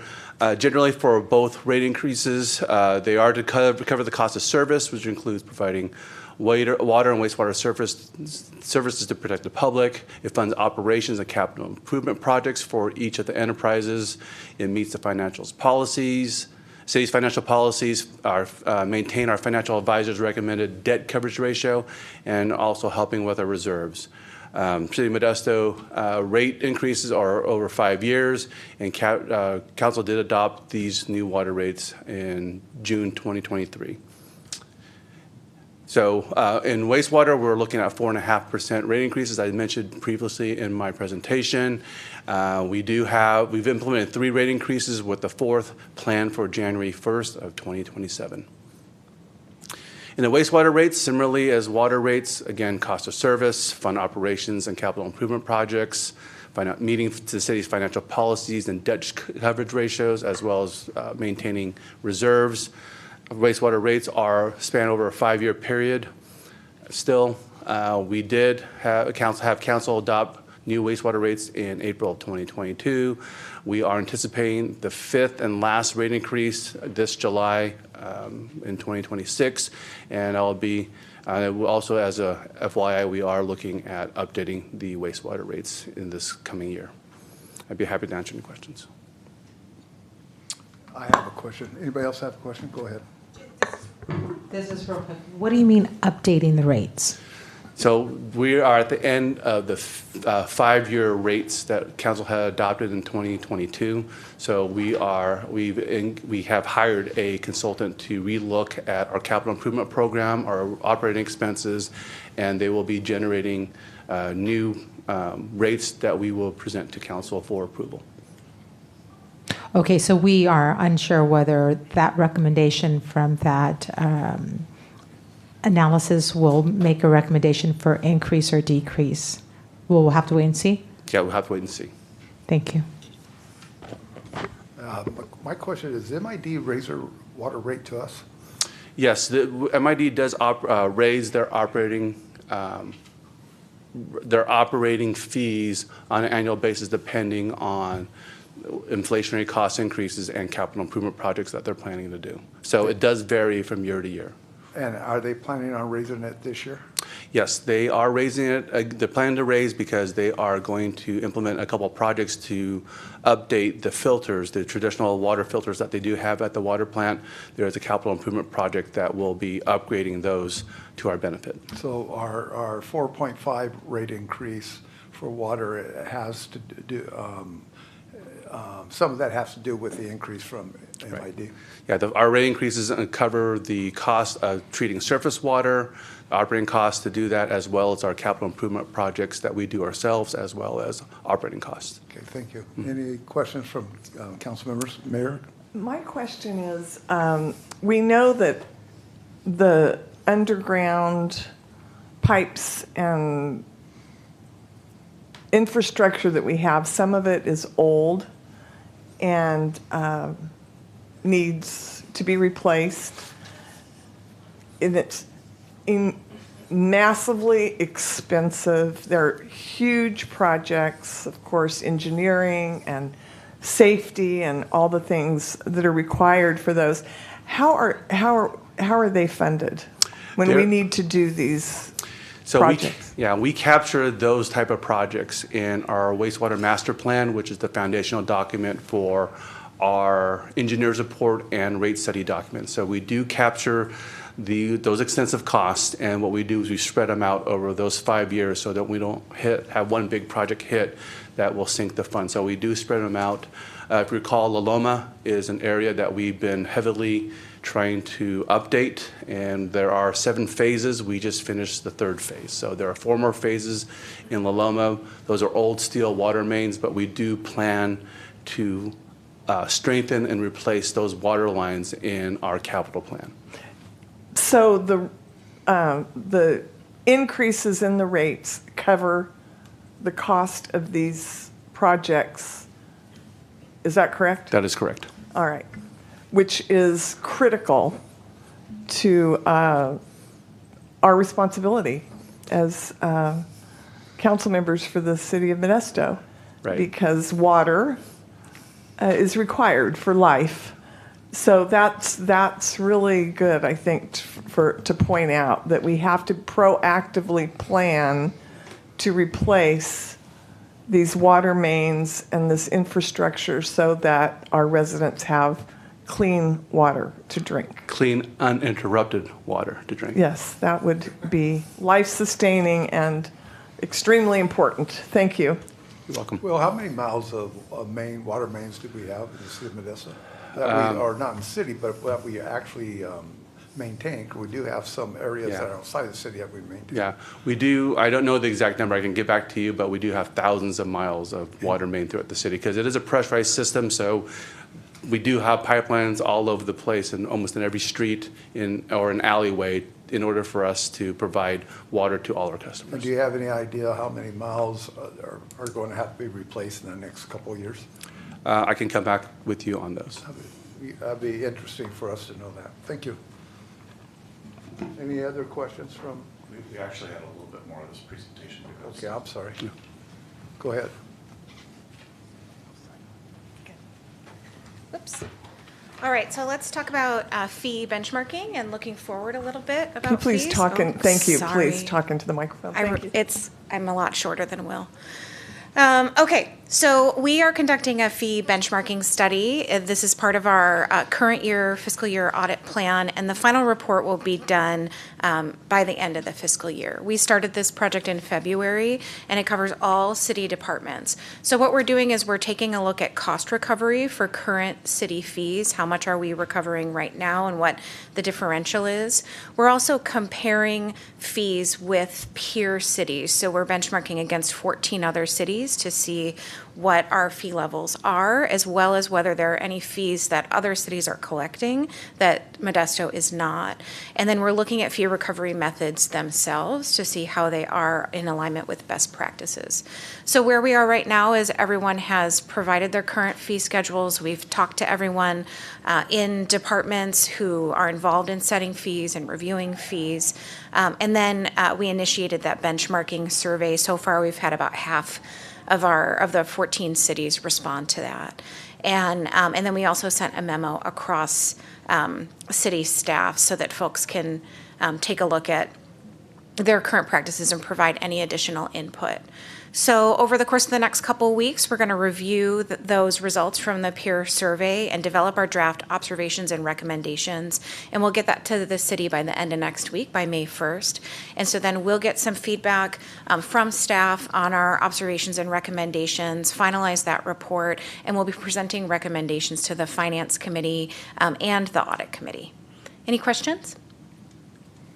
Any questions from members, committee members? Any questions from council or mayor? No? No? I'll open it to the public. Any questions from the public on any of the items that were, city manager? I just want to quickly state that this is an area where I feel like we've kind of not paid enough attention to, and this is why we asked the auditor to look into this area. Our fees have not been keeping pace with our costs. And so what we want to do is make sure that those things are aligned and come up with a plan to get our fees more in line with what are similarly compared to our other local jurisdictions. So I think there are opportunities here, and we'll certainly be bringing those recommendations, as Colleen mentioned, to the Finance Committee and then the Audit Committee as well, and then to Council. And there may be some augmentation of the budget once those fees are either approved and adopted. Okay. Open up to the public, seeing no question from the public, bring it back to committee members. Any committee members comments? If not, Mayor, have any comments? Go ahead. I do. And I'm really looking forward to the results of this audit. I think that will be revealing and give us some really good information to make decisions going forward. It should give you a lot to chew on, yeah. Yeah, thank you. I'm looking forward to that. Thank you. Thank you. Next up is the equipment, hardware, software maintenance presentation.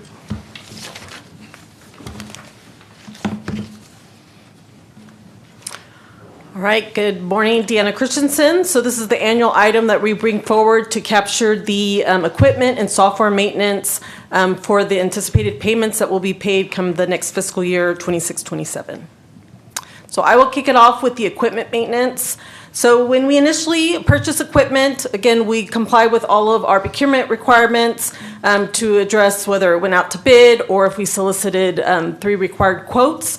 But once we retain that equipment, there's still ongoing maintenance, service support that's required, whether it's routine service that's required, technical support, or just on support that's needed to address any fixed assessments that are needed. So between my department and in coordination with IT, we coordinate with all city departments to identify a comprehensive list of all of those type of maintenance agreements that we retain. Some years equipments get serviced out, new equipments come in. So again, we always want to make sure that we're maintaining an accurate list. And again, we know what those maintenance costs will be going into the next fiscal year. Some of them are automatic renewals, where again, there's no contractual document being signed other than the initial one that was established. So again, it's just very important we know what that overall comprehensive cost is, and just again, ensuring that it's addressing the needs for those specific equipment. Here's just a couple examples that's captured, whether it's a copier machine, the camera efforts that we've incorporated throughout the community, our phone system, again, any hard type of equipment that requires those maintenance type of services, that is what's being captured in the vendors that we pay, and then the estimated amounts that we anticipate we're going to process payment for going into fiscal year 26-27.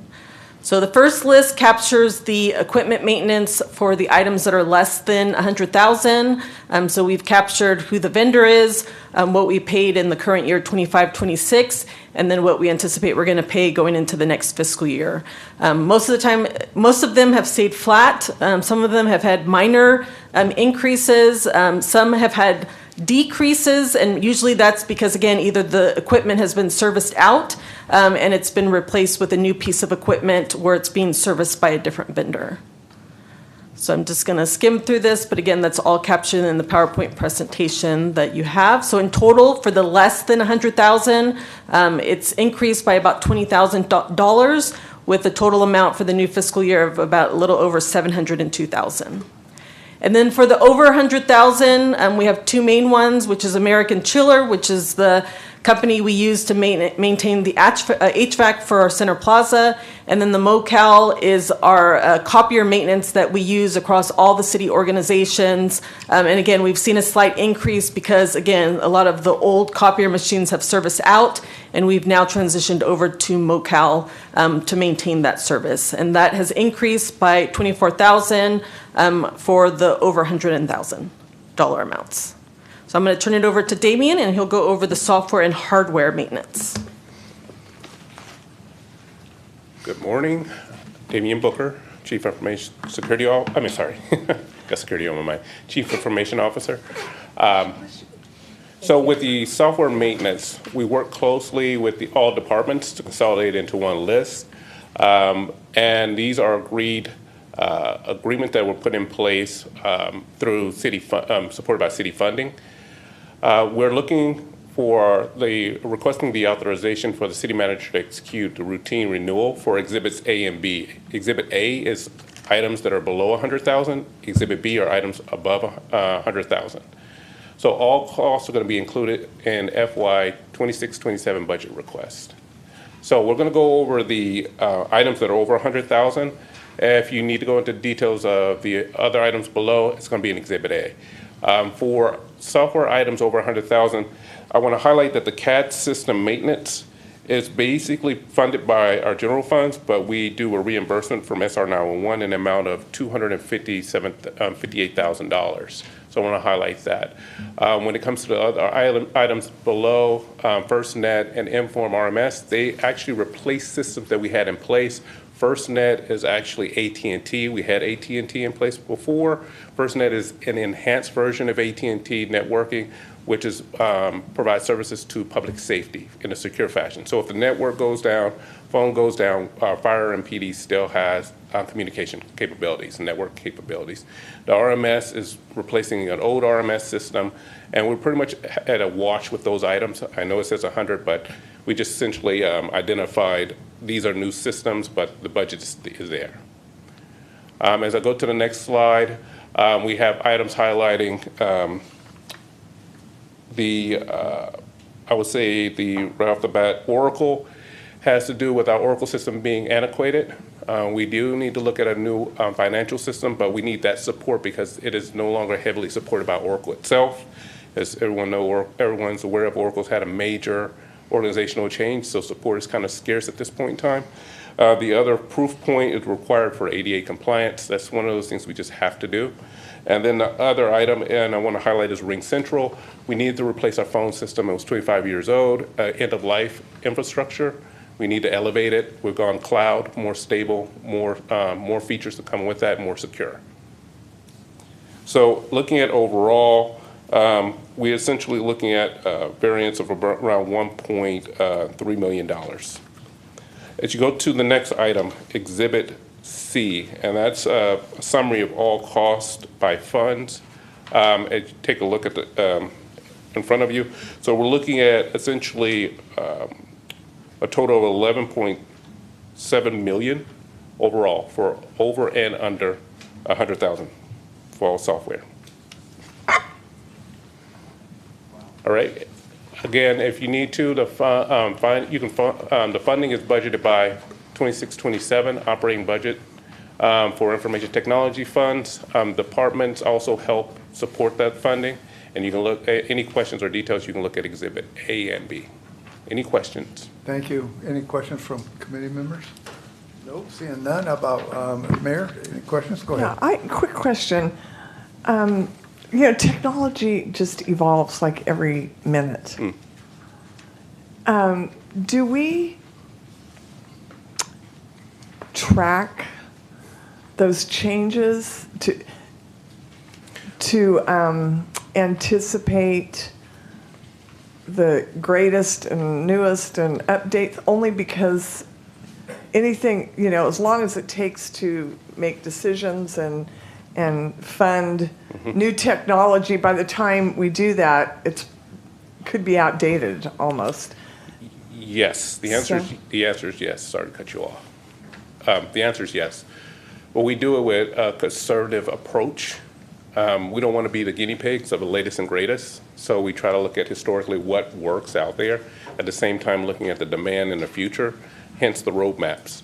Again, going back to my organizational chart, part of that compliance and security team, they'll be evaluating roadmaps when it comes to our systems, compliance, working closely with the city clerk's office, the city attorney's office, HR, and public relations. So they'll be looking at all the regulations that are coming down the pipe, looking at our policies and procedures, looking at our technologies, and working closely with my infrastructure team and also my application team to assess exactly what the roadmaps look like. And we do that, one, because of the challenges, logistical challenges for approval, but also two, we want to better manage the situation versus a situation managing us. And part of that is making sure you plan for allocation of your people and your costs.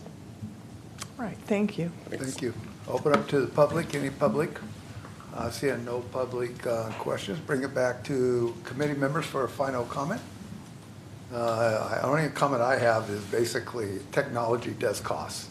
And however, the more technology we have, the better systems we have. And actually, on the long run, I think it saves us money. So it's fantastic. Mayor, any final comment? Thank you. Next is the grant status update presentation.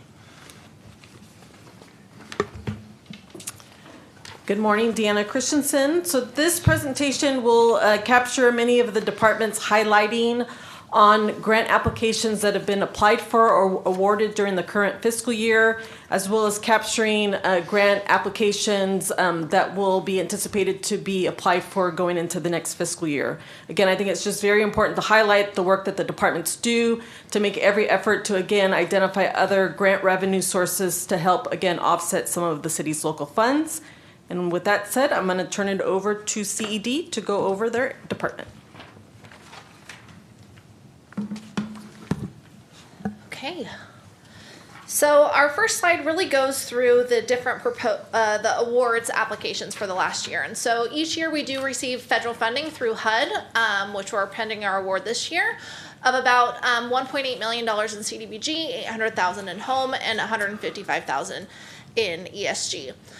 We also did apply for and received a CCEP grant, so the Community Cleanup and Employment Pathway Grant. It's in partnership with Caltrans. It's really going to help expand our Mo Beautiful initiative, and so working with both our blight teams in PD and Public Works, as well as funding HopeWorks. Next up, we have our state annual allocation, which is our permanent local housing allocation, or PLHA, and this is our year $5, and so the applications and project of that to receive $637,206. Then last up is our REAP 2.0 funding, which we'll be bringing to council shortly, which we will be receiving $839,492. For our proposed grant applications for the next fiscal year, we're working really closely with Rail Pros in regards to our quiet zones to really prepare for and be ready to apply for a Consolidated Rail Infrastructure and Safety Improvements Program grant, otherwise known as CRISI. And this will help fund the improvements needed to actually implement a quiet zone in Modesto. We are anticipating our state funding. It was previously approved for years 1 through 5. We're looking for approval for years 6 through 10 through the state, which over the 5-year period of time, we anticipate about $5 million. And then we're also preparing for our encampment resolution funding, around $5, to tap into additional state funding to help with encampments and connecting them to actual resources. 2 other things to help support our affordable housing projects. We are looking for a tax credit allocation and our multi-family housing program, where we're looking to partner to help with our Morris Village project. And so this is pending a notice of funding availability for both grants, but we're working very closely with self-help enterprises to see when that comes up and then apply together. I'll go ahead and pass it to engineering services. Thank you. Good morning. Toby Wells, Director of Engineering Services, will walk through our engineering grants and applications. So for fiscal year 25-26, existing programs, so the first 2 projects are in essence the same, using STANCOG funding through the STBG, so Surface Transportation Block Grant. We are currently in design on that project for Claus Road. This is north of Yosemite. The CMAQ project there on the 3rd line for the roundabout at College of Bowens, currently under design. And the last item, the installation of fiber optic along CISC is under construction, as well as a number of these items here that are CMAQ related, all focused on the signal interconnectivity and coordination of the signal operations to help improve our traffic signals throughout the city. So these projects are either in construction or in design. And the last item is, again, fiber optic cable. This is, again, improving signal operation between signals along those 2 corridors of Sylvan and Claus Road.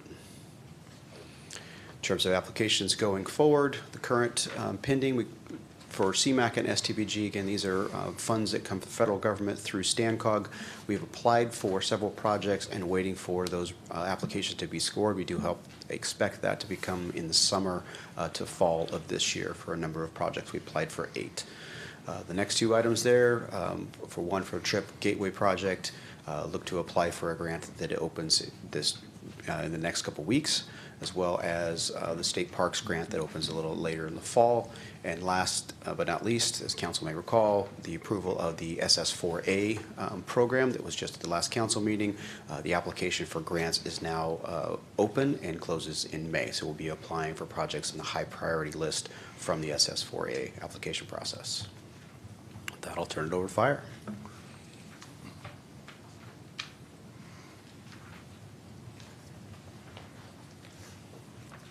Good morning, committee, mayor, city staff. I'm Megan, and I'm representing the fire department.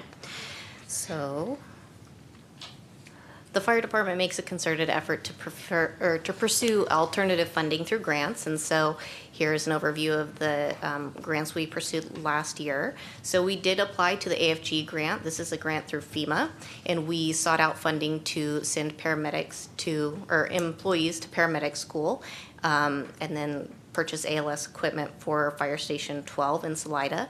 Unfortunately, we were not awarded, but also fortunately this year we received the enhancement, or we have a proposed enhancement for just that. Last year we did apply to CAL FIRE's VFC grant, and we were awarded, and we used this funding to purchase PPE for fire department personnel. And looking at grants for this year, we again are going to apply for the FEMA Assistance to Firefighter grant, but after meeting with our regional FEMA representative, we have restructured our approach, and we'll be pursuing funding to purchase SCBA, so our breathing tanks for our firefighters, so they have breathable air to ensure their safety during emergency situations. So we'll be pursuing that. It has not been released yet. And then again, we'll be applying to our CAL FIRE volunteer fire capacity grant for personnel fire protection equipment. And and the last one, we do plan on applying to the San Joaquin Valley Air Pollution Control District Zero Emission Landscaping Equipment Grant. In this program, we're seeking out funding for electric landscape equipment for our fire stations. And that rounds it out. And I'll pass it to the police department. Thank you. Thank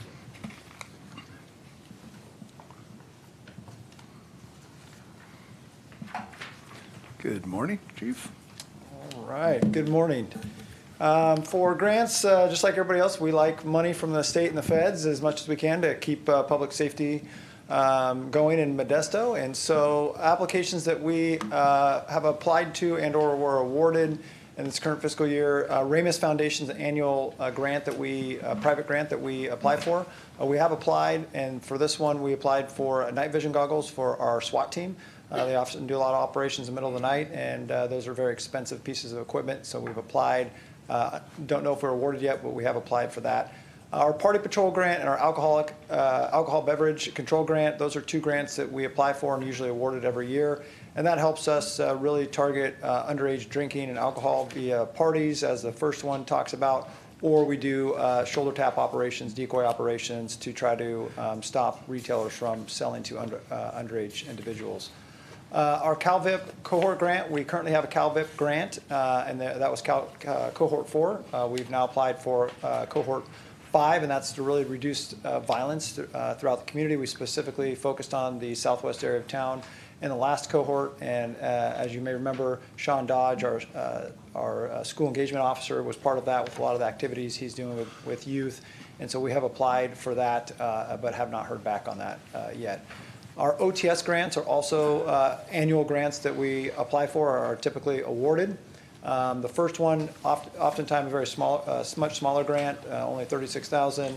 But we really focus on education and trying to drive down pedestrian safety, providing helmets and other type of safety equipment, presentations, things like that. And then our larger grant is typically for a lot of saturation patrol, DUI checkpoints, and really going after impaired drivers. So this current fiscal year, same thing. We're applying for the Ramus Foundation again, and we're looking to continue to participate with our Healthy Rooms project for at-risk youth. We have applied for a cannabis grant we call it the Prop 64 grant, and that actually is to really go after illegal cannabis cultivation and sales, and we have not heard back on that. And then OTS grant this year as well, applied for in almost just under $1 million, asking for multiple DUI saturation patrols. We're actually incorporating in this application the use of Sky One, our airplane, to actually help out with that type of intervention, as well as some equipment, including motorcycles and DUI patrol cars. Same thing, OTS grant, another one we're applying for. Safer Outcomes grant, that's something that we were applied for and awarded. That's actually going to hold 2 crisis intervention training classes per year, along with our autism awareness certification with that grant. and then also applied again for another alcohol beverage control grant. BJAG, it's a burn justice grant that we get annually every year. It's actually coordinated through the county, but we typically get a little over $100,000 in this grant. And this one is we've been using the last few years for heart health screening for our staff of the police department. Sorry, I actually misspoke. The Prop 64 grant is right here. This is a $4 million grant, and this is the one that goes for the illegal cannabis grant. And then a new grant that we just applied for is a crime gun intelligence initiative. It goes through the ATF and actually to build a crime gun intelligence center at the police department that will really, if granted, would allow us to much more effectively process crime guns and solve gun crime much quicker. And then the last one is our COP technology grant. I think it was mentioned previously, but this is really the grant that we were awarded to upgrade SR91 with our CAD system and all of that. I think you guys are aware of that one.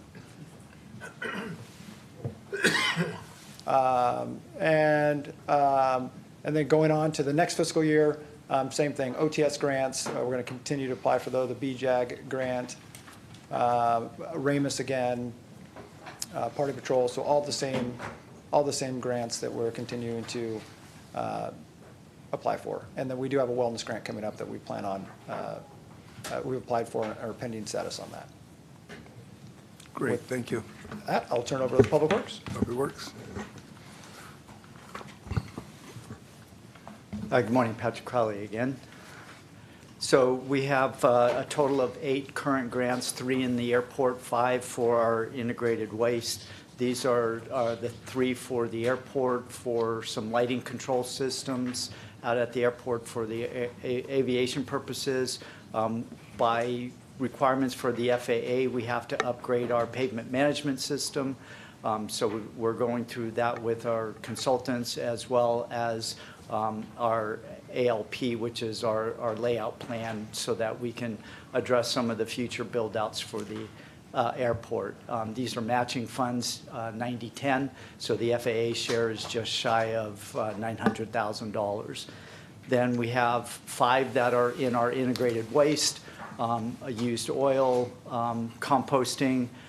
Jessica through CED has already described the California community cleanup. We work in concert with them as well as PD for community cleanups.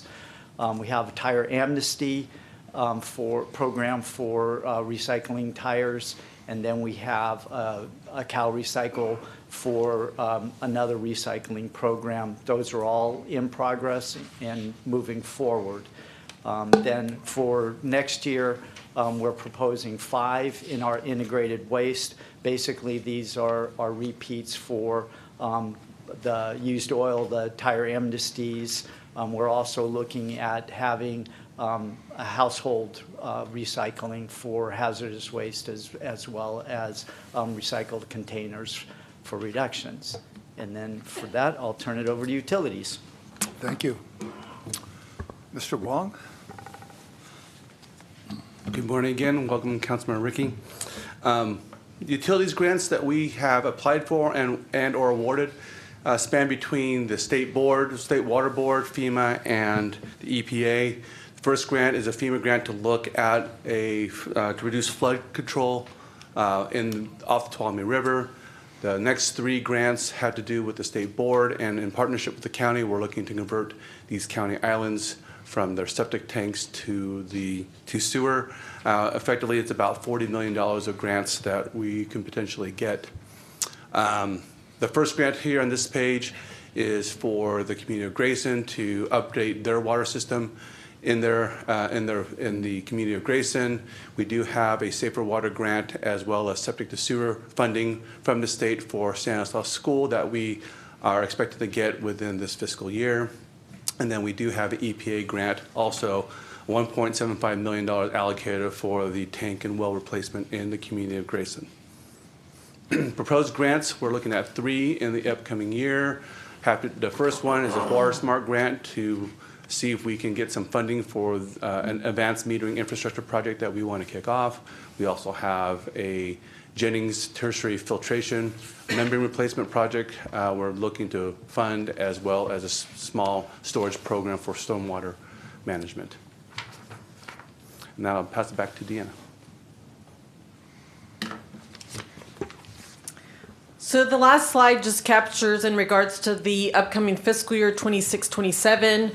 Again, the anticipated grant revenue sources based on the department's potential applications that they intend to apply for next year. And again, I do want to acknowledge there were several that were captured by several of the directors where we don't know what that anticipated dollar amount is, so that is not factored in these numbers. But again, just to give a ballpark of, again, additional revenue sources that departments are actively trying to apply for to help support City of Modesto. And we're more than happy to answer any questions. Thank you, Deanna. So any questions from committee members? Seeing none, how about, you have a question?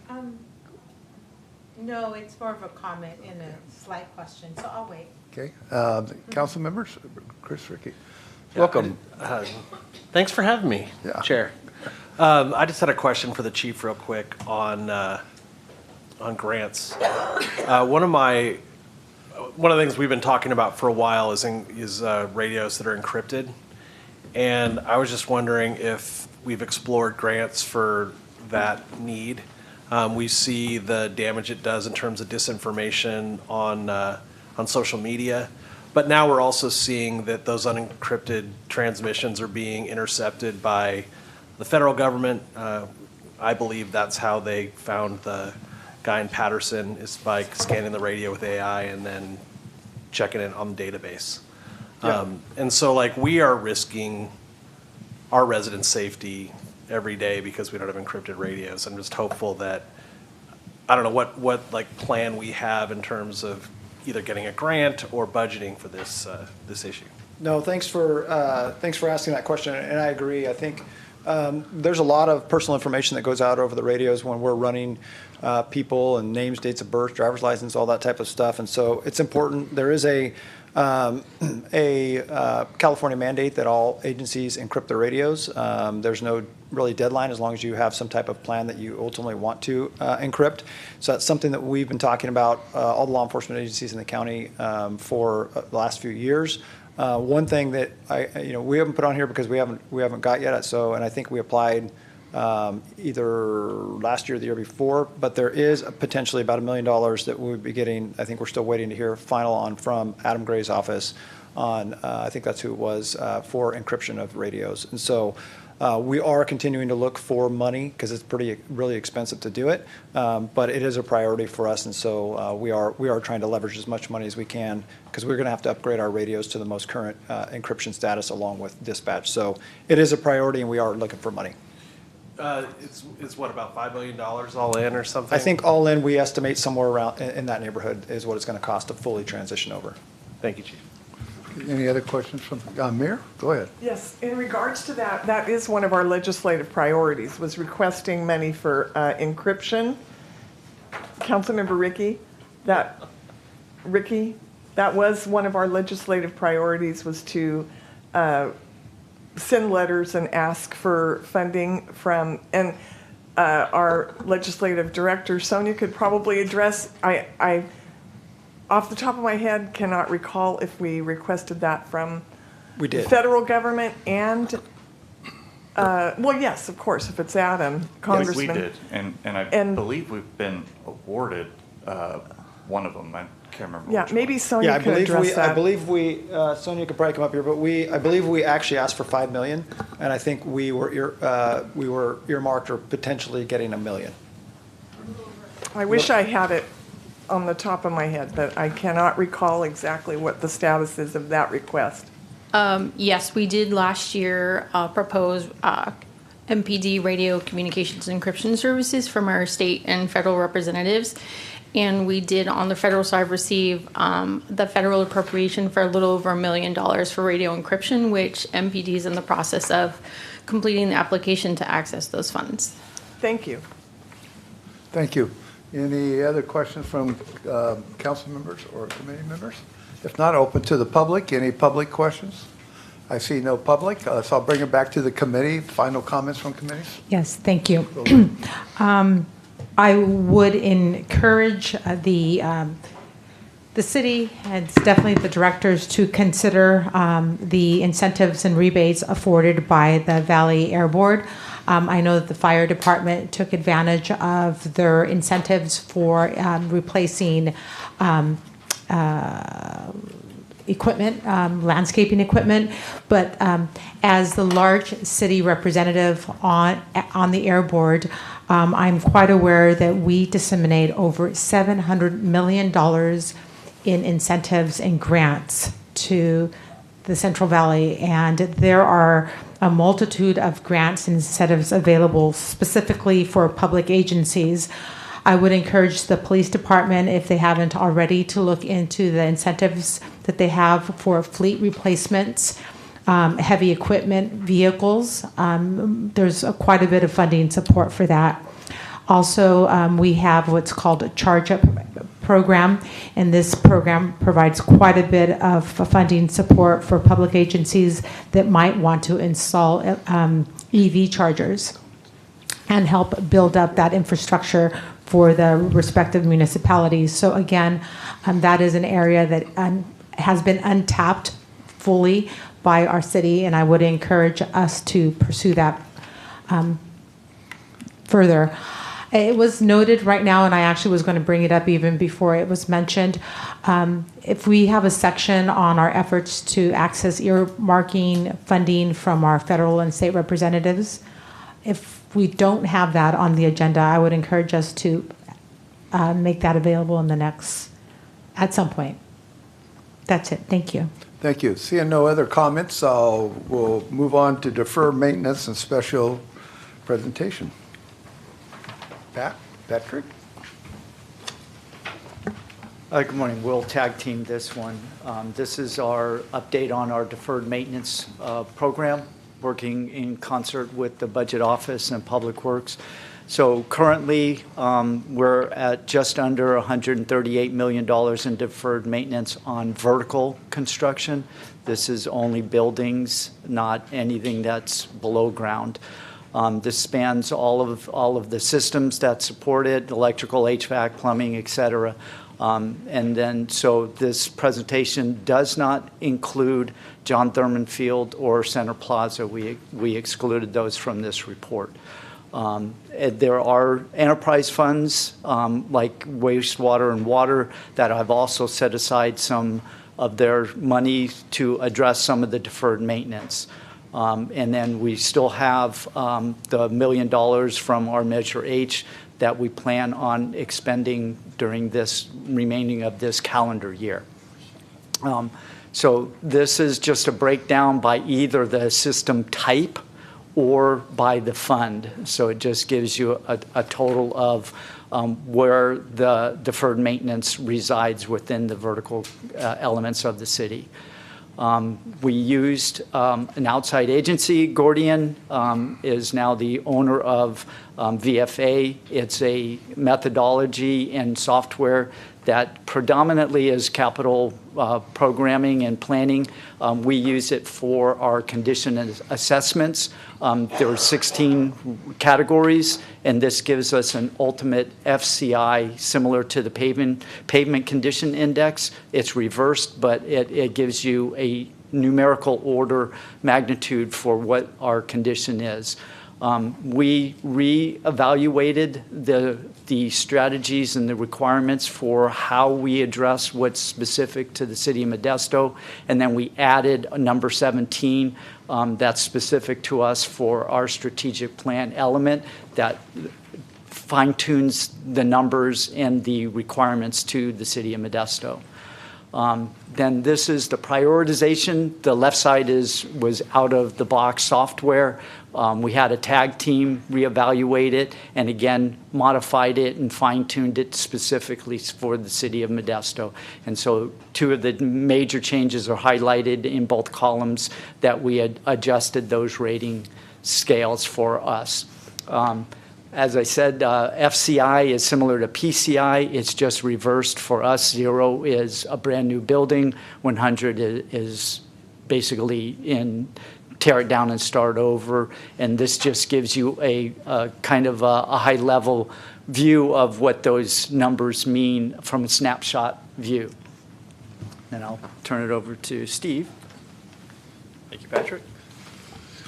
So out of the box, for the FCI that Patrick was talking about, so it kind of ranked, you can see there on the left column, poor was obviously the highest ranking in terms of weight on the FCI, and then it kind of rated the excellent, good, and fair, all the same. What we wanted to do is kind of give a staggered ranking there, so it kind of adds a little bit more depth to that FCI ranking on the asset. So we kind of, again, you can see the spread there between excellent to poor on that FCI ranking for that particular strategy and the prioritization. And then for the proposed deferred maintenance, so again, we looked at a 10-year facility maintenance report as a source data for this, for all of our assets that Patrick was talking about. Again, we excluded John Thurman Field and Modesto Center Plaza at this point. We're looking at using that $1 million that we have appropriated for the Measure H spending plan at this, for the initial phase of this. So we're going to use that for the deferred maintenance plan and implementation of this ranking strategy for this first phase of it. Kind of the next steps, Public Works is going to look at what can be done in-house with the staffing that we have, and then we'll look to bring forward kind of bundles of contracts that could be done to do more of that work that can't be done in-house. So whether it's working on electrical, plumbing, those types of things, exterior walls, we'll look at bundling a contract, a general contracting agreement we'll bring that forward to council to tackle those larger projects. Looking forward into the future, in terms of the next budget cycle, we'll look at a plan to kind of look at a 5-year deferred maintenance plan, again, using this prioritization strategy and what that looks like in terms of funding across the various funds. A lot of this is going to be general fund that we saw in that chart previously, but there are other funds involved too, whether it's surface transportation fund, parking fund, things like that. So we'll look at what that funding strategy looks like for a 5-year deferred maintenance plan. And we'd be happy to answer any questions. Thank you, Steve. Any questions from committee members? Rosa, go ahead. We've always carried a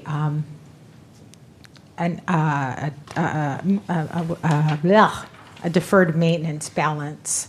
We just have that much of resources that are just aging, and that happens naturally.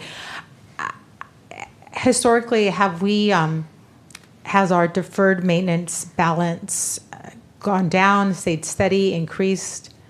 How are we today from where we were at before? So I would say we've chipped away a little bit at it just because of Measure H, and Measure H has been able to tackle some of like the facilities out there, the park facilities and things like that. So some of those buildings are being addressed in that sense, but again, I would say chipping away at it. It's not that we're taking huge chunks away at the deferred maintenance. Yes, that and then the cost of money, when we defer a deferred maintenance, then tomorrow it's going to be costly. It's going to cost more than it was the year before today. to Yes, fix. ma'am. So this program is based on RS means, which is updated annually for current values specific to our region. And this 5-year strategy, that's not something new. Have we done that before? No, so it is It new is in new. terms of this strategy is going to involve actual funding strategy. So we've never looked at it this way in terms of this ranking strategy. So Yeah. we're actually ranking the needs of Right. all this deferred maintenance, not just saying, hey, here's $170 million, that's what it is. We're actually going to prioritize whatever those assets are that need to be addressed. So the more severity of those assets will be at the top so we can address them. So like what Patrick was speaking about, we're not just deferring them, they're more expensive to fix. We'll address those needs in that 5-year deferred maintenance plan to kind of get them off the books, and then they cycle down and then they're fixed. And then we'll look at that 5-year maintenance plan. So then we can come back again after another 5 years, here's what we've addressed, here's the next 5 years. Yeah, that sounds like a good plan. Thank you. Thank you. Councilmember Vivero, go ahead. Thank you. On slide 3, fire protection, does that include Station 1? Yes, it does. For deferred maintenance, not reconstruction. And it's also going to include other things too. So fire suppression. What deferred maintenance do we have on Station 1 if we're going to rebuild it? So it's going to include, for this category here, you're talking about fire protection. So this is more of not the building itself, it's more of the systems, the sprinklers and buildings and things like that, fire extinguishers. So that's not the remodel. This is to cover things like air conditioning units, electrical panels, fire protection. A new stove at Station 5. A new stove at Station 5, as an example. But for that one particular category, fire protection, that's your fire suppression, your fire sprinklers, fire extinguishers, things like that.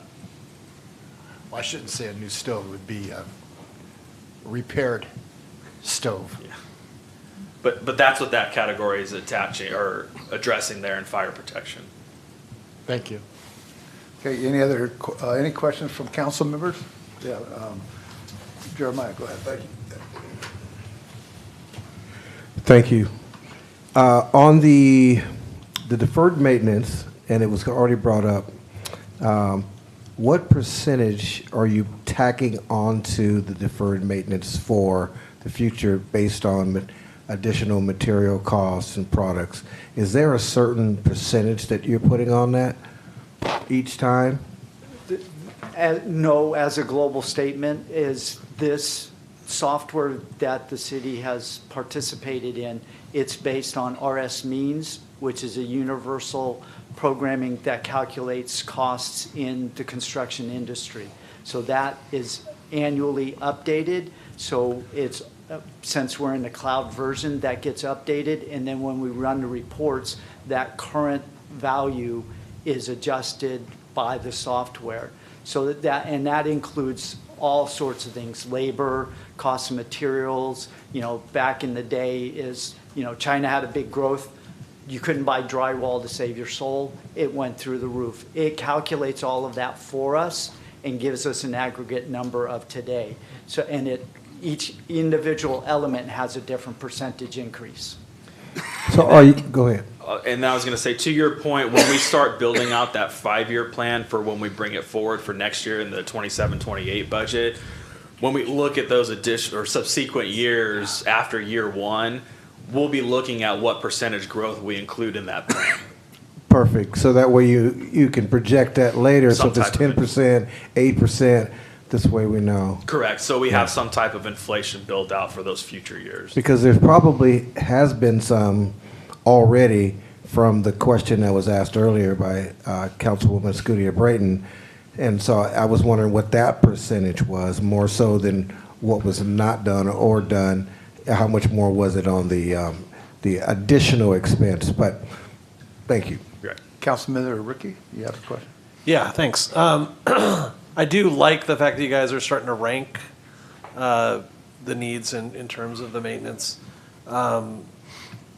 I hate the category deferred maintenance because it's just not a clear number, and the city has different needs now than it had 20 or 30 years ago when most of this deferred maintenance started racking up. Fire Station 1's a great example. Councilmember Bavaro's right. I hope that we're getting to that soon, dealing with that problem. It's been a problem. I was doing some research on it, and 10 years ago we were talking about Fire Station 1. I think we should be the council that fixes it. That'd be good. Fire Station 1's getting ready to go to bid, and we'll start construction later this year. How about that? How about the architecture? Is that done? The architecture, all of the architect work and engineering is done, and now we're getting ready to bid. Great. Fantastic. Yeah, Goodness. so just to finish here, I think that what I'd rather see is, rather than this massive number that's it's so big it's meaningless, that we had in our priorities, hey, this is what we really need to do. Thank you. Mayor, any comments? If not, okay, I'll turn it over to the public. Any public? Seeing no public, come back for final comments from committee members. Any comments?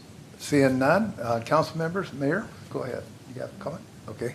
Any final comments from? No. Thank you.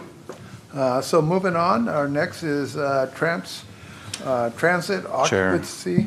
We have a specific time set aside for that one at 1 o'clock. So Okay. we can go on to sponsorships and then Sponsorship, ARPA. presentation. So what's it looking like? What's our time looking like? We're moving smoking. forward? So I feel like if we get past sponsorships and ARPA, then we'll take our lunch break. I think we can get both of those done.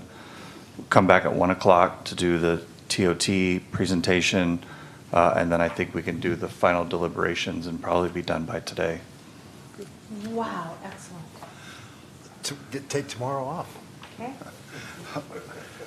Okay, you guys got me confused. So anyway, we'll go into sponsorship presentation.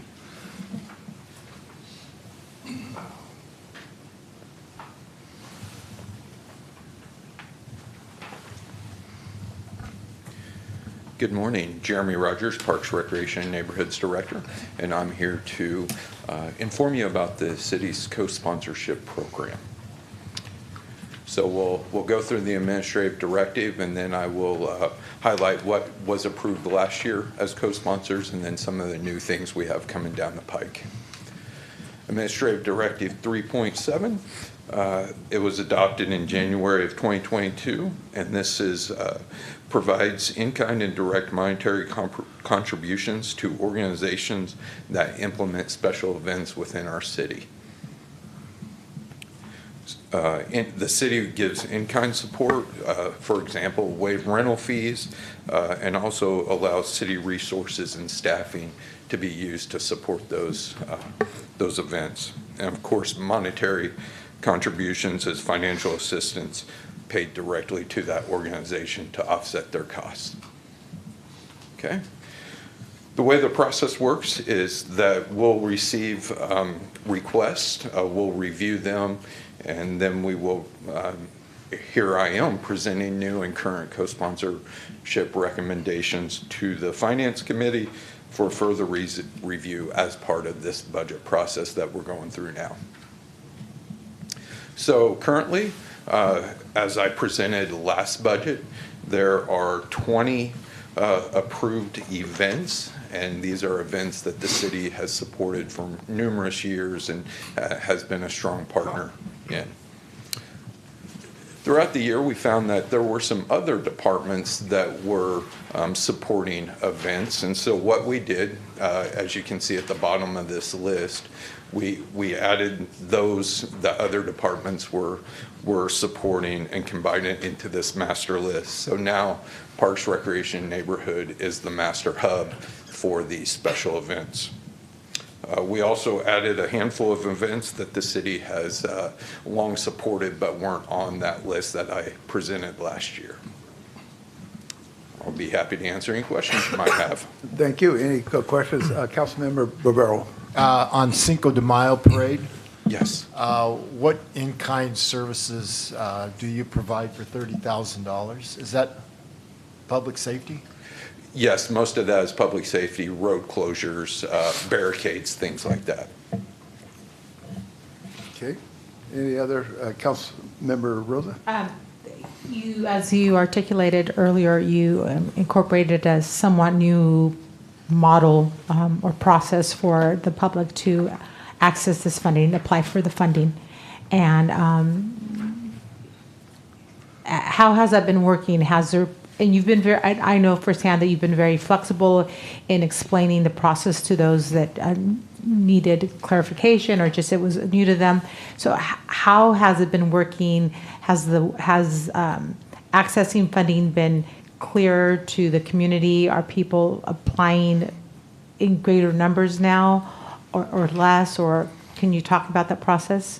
Yes, what I believe you're talking about is Administrative Directive 3.8, which is our grants, and that's where organizations that aren't on this list that haven't been a long-term sponsor, they can apply for monetary and in-kind support, and we're making tweaks to that process. There was a learning curve, and we have made some tweaks, but we have supported numerous events throughout this last fiscal year of events events that wouldn't have been able to happen without our support. So we are finding it's very successful, but there were learning curves, and we are making tweaks to that. So. Okay, thank you. Thank you. I'll open it to council members. Any council member? Mayor, go ahead. Why is the graffiti parade, it's 3 times the amount of the other parades? A graffiti parade requires a lot of in-kind support. It requires a lot of police, fire, parks and recreation staff. It's an all hands on deck. Public Works is very involved with that. And so that's why that number is larger, just because it's such a heavy hitting event. Thank you. Any other Councilmember Williams? That's a perfect segue, Mayor. Thank you for bringing that up. The North Modesto Kiwanis, who puts that on, that weekend raises about $160,000 and gives every nickel back to the community. So it's really a beautiful wash when you think about it. The monies that the city puts into helping secure that event, then we raise the money, and then we give it all back to this community. The one thing, Jeremy, is on the 4th of July, it's the Modesto Kiwanis and not the North Modesto Kiwanis. So I apologize. I'll make that correction. Thank you. Oh, no problem. They love to take the credit for that. No problem. Thank you. Any public comment? I don't see no public. Coming back to the committee, any final words from the committee member?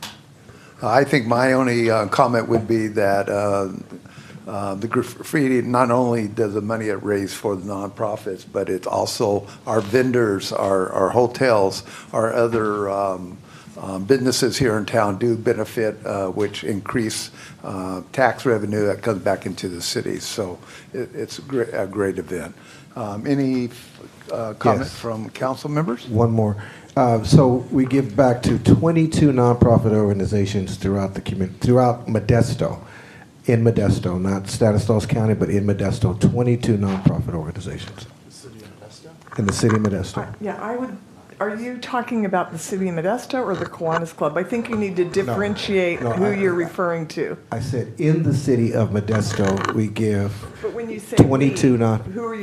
North Modesto Kiwanis. Okay, but here we're the city council. North so, Modesto yeah. Kiwanis Got it. gives to the city of Modesto, the nonprofits, 22 of them, the monies that were raised from that effort. Thank you. Okay, thank you. Thank you. Jeremy Rogers. And we'll move on to American Rescue Act. American Rescue Plan Act.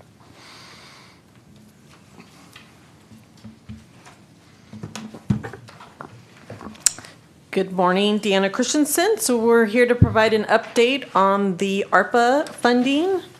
So just to do a quick highlight, the City of Modesto, due to the financial impacts related to COVID, the federal government issued 2 separate spending allocations to the city of in total in the amount of $45.9 million. The funding plans that have come before council focus on the themes related to economic vitality, quality of life, and governance service delivery. So throughout the year and budget cycles, we have made some slight changes related to that original spending plan based on priority changes. And again, all of those came before council for approval. So the next upcoming deadline that staff is very much focused on is we need to ensure all ARPA funds are expended by the end of this calendar year, December 31st, 2026. So I'm going to just quickly just go through the slides, but again, they're there as part of the presentation slides. So the first few slides captures all of the spending plans that have been fully expended. So again, they're grouped by the different themes of focus. So the economic vitality, again, these are all, again, the spending plans that have come before council that were approved and that these funds have been fully expended. And then again, governance and service delivery, and then to end with quality of life. So of all those spending plans that have been fully expended, it amounts to about 37.1 million of that 45.9 million. I do want to acknowledge some of these items are allocations that were distributed to another agency. And again, part of those requirements of those agencies is we have to still ensure they expend the funds by that December 31st, 2026 deadline. And again, we are coordinating with the departments and those agencies to ensure those requirements have been met. And for most of them, they've been met. Some of them, again, we are very close to getting there, but we are actively working and communicating with those partners to ensure those funds are fully expended. And then the ones that are not fully expended but have been fully obligated, there's a total of 5 project plans that the department directors will provide a status update. So in total, those had an allocation of about 8.8 million. We have expended about 6.4 million. So the remaining amount that, again, we're targeted to expend by the end of this calendar year is about 2.3 million of, again, that total 45.9 million. So each director will go into detail, and we'll kick it off with Toby from Engineering Services. Thank you, Deanna. All right, so for a couple projects that are left, as we know, the Cesar Chavez Park, the park currently named as Cesar Chavez, is nearing completion. In essence, the money has already been spent in the ground. It just hasn't yet been paid to the contractor, so those funds will be fully extinguished, we expect, by July out of the account. As City Manager Lopez mentioned, Fire Station 1 is getting ready to go out to bid, and the contract is being structured so the first expenditures will be those ARPA funds, so we ensure that those funds are expended. We do expect those to be fully expended by October of this year. In the last 2 projects with some money left outstanding, the TRIP restroom that is under construction, and we do expect those funds to be fully expended by September. And lastly, the Dryden Clubhouse, just a small amount left there, and likely by the time we're finished with those dollars will be spent because they were one of the first dollars. So construction's ongoing. We do expect those funds to be expended, if not the end of May, but June when they go out of the account. With that, I'll turn it over to Public Works.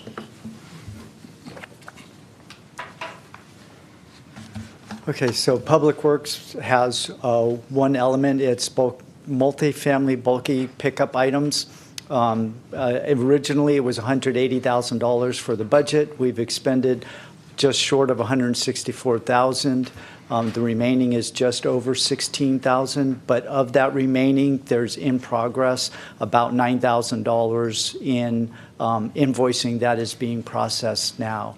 So basically what they do is advertise this. We work with the about 10,000 units that are multifamily advertising. And right now we're holding off until July 1 because we're in negotiations with our waste haulers. But before December, we expect the remaining funds to be expended for this. And then I can answer any questions. Thank you. Any questions from committee members? Go ahead. I have a question regarding downtown streets team, $1.8 million. Was any of those monies transferred to Hope Works? No.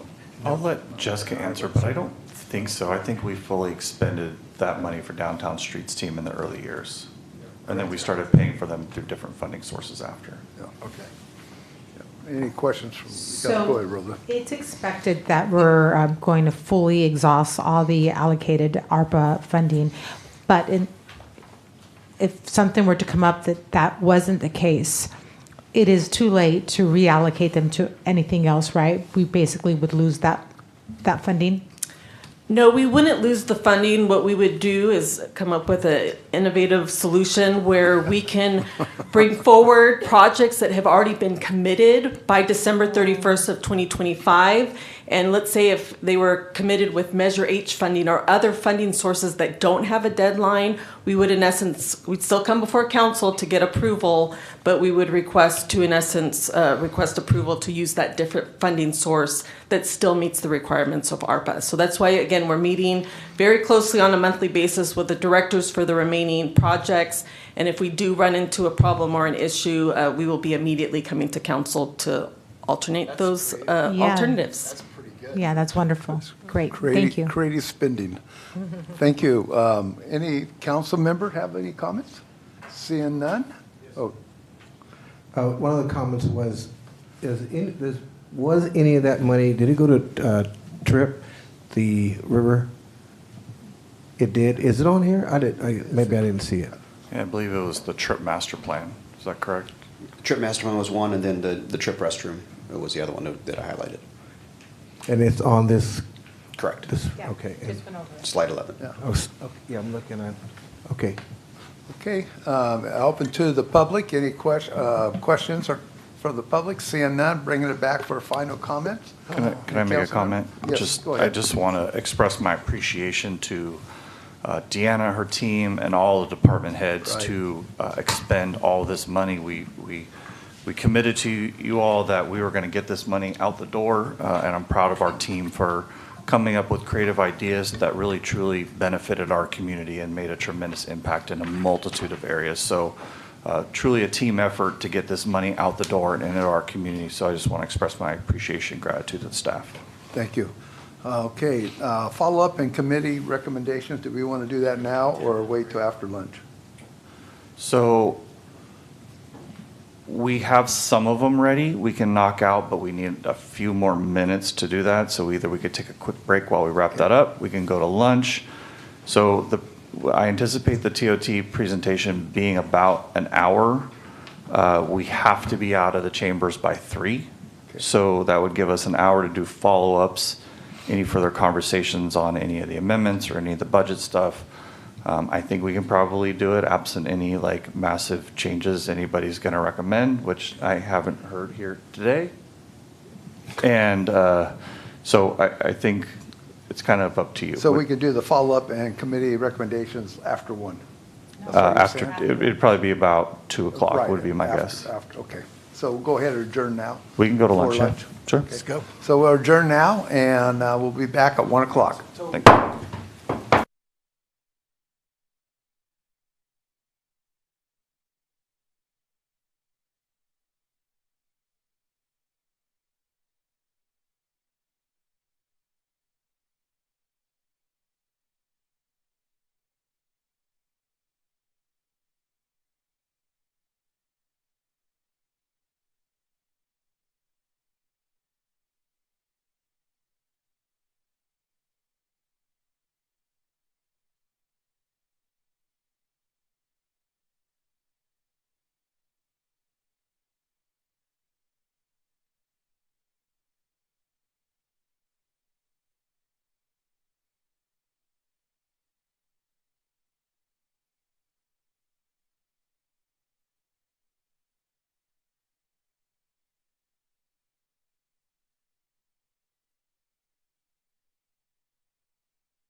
Don't tell me.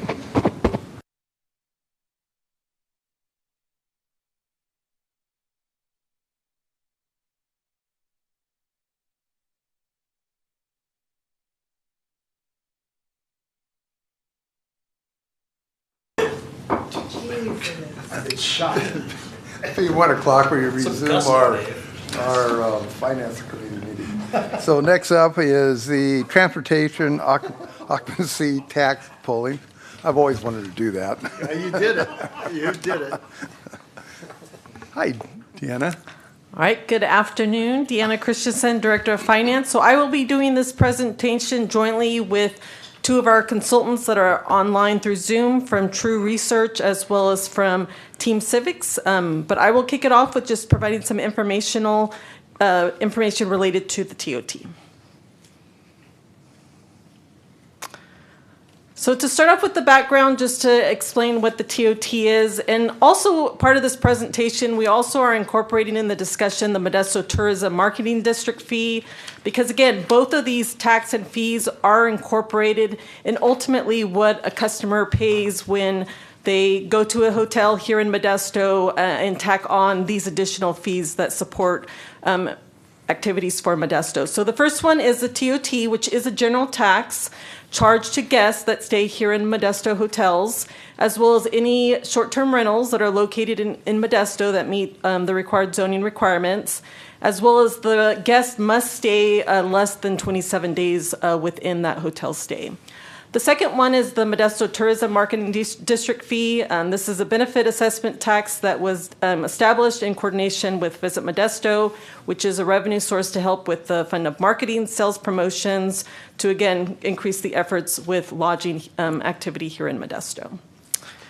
So to give the background of the current rates that are in place currently, so with the TOT, our current rate is 9%. That has been in place since July 1st of 1987. The second one, which is the MTMD, that rate was established just a few years ago, started at 1%. They've had a recent increase of 1.5% that was effective September 1st of last year, and they do have a planned increase that will be effective in July of this year, which will increase the fee now to 2.0%. So this gives a history of the current TOT revenues that we have collected over the years. Do want to just call out a few things. So in fiscal year 2021, you did see a slight drop, and that was right in the midst of COVID occurring.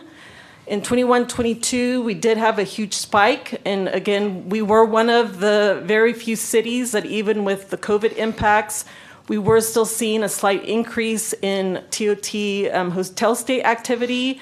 But I also want to acknowledge there was a huge increase based on us collecting a prior year delinquency for one of our hotels. We also had that huge increase occur again in our projected numbers for 25-26. And again, we had a hotel, did not remit their TOT, so we have been able now to collect, and that collection of those prior year TOTs are captured in the numbers for fiscal year 26, and then as I mentioned in 21-22. So we also wanted to incorporate the comparison of what our neighboring cities currently have in place for their TOT and their MTMD. So just again, want to just capture kind of where Modesto stands. I do want to acknowledge a slight error on the slide for Modesto. So it was rounding, so the 9 plus 1.5%. So our current fee and tax, if you incorporate both, should be 10.5% as of today. But again, come July 1st of 2026, the MTMD will increase to 2%. So once that increase happens, it will now be 11%. But again, we're kind of in the middle. We did also include Stockton, Manteca, Oakdale, and Merced and Tracy, just to again see the comparables. We also want to acknowledge in November of 2024, Turlock did attempt to take a TOT increase. Their proposal on their ballot was to increase it from 9 to 14%. It did not pass. And again, we just wanted to acknowledge that agencies neighboring are trying to increase their TOT. But again, just wanted to acknowledge that recent update from one of our neighboring cities. So as again, we looked at our TOT revenue source, again, we just again evaluated and wanted to explore the option of potentially putting a TOT ballot come this year. We did solicit a consultant firm through a solicitation process, and we brought Team Civics on board to assist with us evaluating whether we should explore the TOT ballot of increasing our TOT by 3%, making the new TOT to 12% if it was approved. As part of this effort, we did engage with the board with Visit Modesto, as well as several hotels, to just, again, gather their feedback. So with this said, I'm actually going to turn it over to Timothy McLarney from True North Research to share the results from the polling survey that was conducted. So Timothy, I'm going to turn it over to you. All right, well, thank you very much, and good afternoon, Council. So the objective of the TOT survey was to understand if it's feasible, meaning if you as a council were to choose to place a measure on an upcoming ballot, does it have a reasonable chance of success? And also, in the case where we find feasibility, to understand how you might go about structuring that measure in a way that it's consistent with the type of measure that your community is interested in supporting. So as a revenue measure feasibility study, there's a certain methodology we like to use for these, and in this case, we use the same basic methodology we use for other types of revenue measures for agencies around the state. So anytime you're doing that, the first thing you want to ask yourself is, what election are you going to put this measure on, or are you considering putting it on? Because different elections have different turnouts, and as you expand or you shrink turnout, you will tend to get a different profile to the group of voters that would ultimately be deciding the fate of a measure. In this case, we're looking at that upcoming November 2026 measure. So we use what's called stratified and clustered random sampling to choose a sample that is representative of that likely November universe on all the dimensions that we know tend to drive voter behavior when it comes to tax measures. The balance in our sample by age, gender, partisanship, household party type, where they live within the city. That balance in our sample matches the balance in that larger likely November universe, and that's one of the real keys to making sure the research is reliable. Once we pulled our sample, we used 3 different recruiting methods: email, text, and telephone. Everything's PIN protected so that only those folks that we had randomly selected could access the site. They had the option of participating either online or by telephone, whichever was their preference, as well as in English or Spanish. We wound up completing 728 interviews as part of the study, and with a sample that large, we have a margin of error of plus or minus 3.6% at the 95% confidence level. So what that means is we can be 95% confident that the results I'll share with you today are within 3.6% of what we would have found had we spoken with all of your likely November voters. Next slide, please. So when you're doing a revenue measure survey like this, at multiple points in the survey, we're going to present to respondents what we think is a mock-up of that 75-word ballot statement that they would encounter if you were to move forward with a measure. So shown on this slide is the ballot language that we tested. You can see that this is a measure that was proposing to update the city's current TOT and increase the rate by 3%, which would raise about $1 million annually to do the things that you see in the bullets up there. So that is the ballot language we tested. And on the next slide, you're going to see the results. So we actually present this ballot statement at 3 different points in the survey. On the far left, the initial ballot test, that is very early in the survey. It's after a couple warm-up questions. So it's a really good gauge of where your voters are at on the natural with respect to this proposal, because they have not heard anything about the measure beyond what they see in the 75 words. The middle column there is what's called the interim ballot test. At this point in the survey, voters have learned more about the types of services and projects that could be funded by this measure, and they've also been exposed to arguments on behalf of this proposal, so positive arguments. They've yet to hear negatives. And then that final ballot test on the far right is what is the results after they've also heard and been exposed to negative arguments, so opposition arguments related to this measure. As you can see here on the slide, support for the TOT throughout the survey ranged from a low of 61% to a high of 69%. That red line there indicates the simple majority threshold that's required for passage. So at every point in the survey, support for the proposed TOT was anywhere from 11 to 19 points north of the simple majority that's required for passage. Next slide, please. When we asked respondents, assuming the measure passes, how they would prioritize how the funds could be spent, the results are what you see here on the slide. Not surprisingly, if you look at the top of the list, it's a combination for the most part of public works and public safety. Those are the sort of two broad categories that voters tend to prioritize when it comes to revenue measures. So things like fixing streets and potholes and improving the safetiness and cleanliness of parks and recreation facilities, cleaning up litter, providing quick responses to 911 emergencies. I mean, these are items that you had about 9 out of 10 or better of your respondents say that they would favor spending some of the TOT monies on. When you go to the very bottom of the list, there are some items there that aren't as popular, helping support plans for a professional soccer stadium or other redevelopment in downtown Modesto, facilitating new housing developments, and providing special events, activities, and festivals. Next slide, please. So what does all this mean? As I mentioned at the outset, one of the main overarching questions is to answer that basic question of, is it feasible? Meaning, if you as a council were to choose to put a measure on the ballot this November, does it have a reasonable chance of success? I think the answer to that is clearly yes. For all the reasons that you see there under the positive signs, we know that voters value the quality of life in the city. They value the services they receive from the city, but they also do see some room for improvement. Right out of the gates, with just that 75-word ballot statement, we had 63% of voters say that they would support this proposal. That's 13 points above the simple majority that's required for passage. Almost all of the projects and services tested were popular, particularly the public works and public safety potential uses of revenue from this measure. And importantly, at each point in the poll where we circled back to respondents and we presented that same 75-word ballot statement and said, now that you've heard a bit more, where do you stand? All of those ballot tests were well above the simple majority required for passage, and that was even after we tested opposition arguments. And so when you see that kind of pattern in the survey results for a revenue measure, it's the kind of pattern that we like to see to be able to know that a measure's got a good shot of success on election day. That said, obviously, we're living in some challenging times, and there are some challenges that come out of this poll, or when you think about sort of external factors to keep in mind when you're thinking about putting a measure on the ballot. We did see that there was some receptiveness to those opposition arguments. When we presented the opposition arguments, support cooled a little bit. We will be heading into yet another hyper-partisan election. And the more partisan sort of fighting that happens in elections, typically that can create a little more difficult climate for revenue measures. And then finally, it's sort of all the unknowns that you see at the bottom. We know about tariffs today. We know about inflation. We know about the war in Iran and fuel prices.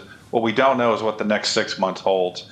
And so, there could be changes there that are positive. So, if there's the war in Iran is officially over at some point here and fuel prices return to lower levels, that's going to be a positive in terms of the feasibility of a measure. Obviously, if other things in the economy trend the other way, that can make it more challenging. And so with that, I will hand off, I believe, to Jared on the next slide. Yes, hello all. Jared Boygan with Team Civics. Had the pleasure of working with the city leading up to and through the Measure H sales tax effort. So nice to be back with you all. I only have the one slide here, which describes the overall process of ballot measure planning. You're not here today to make, I think, a determination of yes, we're going on the ballot. This is, an informational conversation. When we start talking about ballot measures, a lot of people's brains sort of instantly jump to the yellow arrow on the far right, which is all the campaigning that has to go on when you have a measure on the ballot. There's lawn signs and direct mail and digital ads and fundraising because, of course, the city, does not and cannot subsidize political campaigns. And, staff, if they participate, have to participate on their volunteer time using their own, volunteer resources. And those things are true. And when you have something on the ballot, and many of you will remember, from Measure H and maybe other measures, that's what happens. But in our experience, and again with the city, there's 3 milestones covered by the blue arrows on this slide that happened before and leading up to any city council vote to put a measure on the ballot, and that these can be directed by the city. And in our experience, they lead to the best possible chances of a transparent, constructive process that includes community engagement and make sure that when you put something on the ballot as a city council, you can be confident that it aligns with your community's values and has a strong chance of success because it's in tune with what your community wants.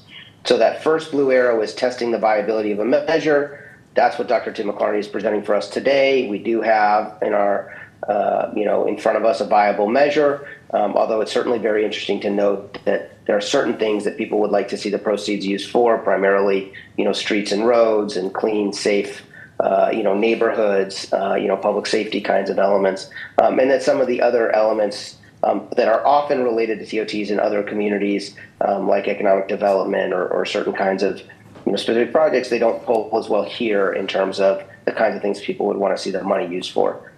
So if the city were to proceed with continuing to plan for a potential measure, and again, that's, nobody's, putting anything on the ballot today, right? This is just a discussion. The next step is the second blue arrow is vetting, where non-advocacy information is communicated and made transparent. A website goes up on the city webpage saying, we're exploring a potential measure, here's why, here's who pays it, here's what it might fund. We work with the city communications team to get that sort of information out, and social media and city manager emails and other ongoing communications. Sometimes we even do an extra piece of mail or two from the city. We did this for Measure H. Constantly seeking feedback, listening to what people have to say, refining the proposal, and assessing community readiness to receive the proposal.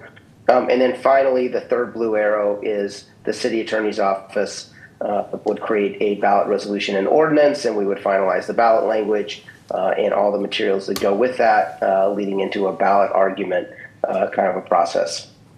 If that were to happen this year, the official targeted vote date is probably your June 23rd council meeting. We have until August 7th to do it for 2026, and you have a limited calendar over the summer. But this same process would apply for future years. So if, for example, the city council decided or city administration that 2028 was probably a likelier option for something like this, or 2030, this same process is really still best practices. We would, resume that process at a future date, building on what we've learned from the survey results that Tim McCartney has prepared.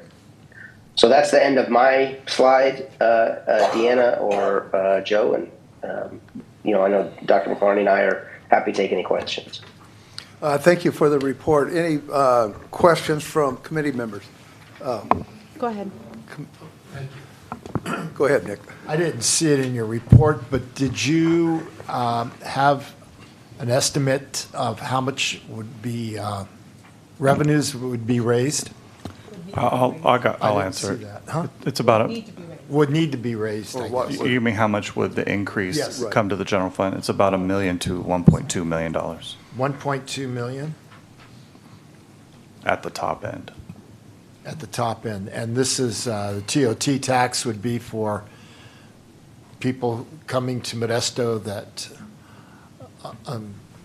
would be using our hotels. That's So correct. it would not be a direct tax to the citizens of Modesto. Correct. Okay, unless, They stay at the hotels. what's that? Go ahead. It could be a citizen that, it could be a person that lives in Modesto that stays at a Modesto hotel. They'll be taxed, Right. right? Anybody staying at a hotel, yes. Yeah, correct. Correct. Yeah. Okay, anything else? Nope. Okay. Roland? My question was different from Councilmember Bavaro's, and I was more with the campaign must be privately funded. Key, an important statement. How much would a campaign committee need to raise before it gets potentially placed on the June ballot? No, on the August, or on the ballot period? November ballot. Well, I wouldn't. So the only comparison we have is with Measure H. Mhm. And I don't think that a sales tax initiative and a TOT are necessarily the same magnitude of campaign contribution that would be needed, but Measure H was north of 300,000. Okay, all right, thank you. And am I correct in assuming that a campaign team would need to be assembled? That's correct. Okay, thank you. Can you tell me more about community readiness? How do we know when that's been achieved? What does that look like? Yeah, that's a great question. Some of that is evaluating what level of support or opposition has emerged in the community. As a city, when we go out and talk to people, we're not soliciting endorsements or anything like that. We're informing people, but it's good to identify, is there a groundswell of opposition from some quarters or even, enthusiasm and support for people who say, hey, we'd like to see you have some more money to fix this problem or that kind of thing. So that's a community readiness element. I think the element related to the question you just asked about campaign is an element of community readiness.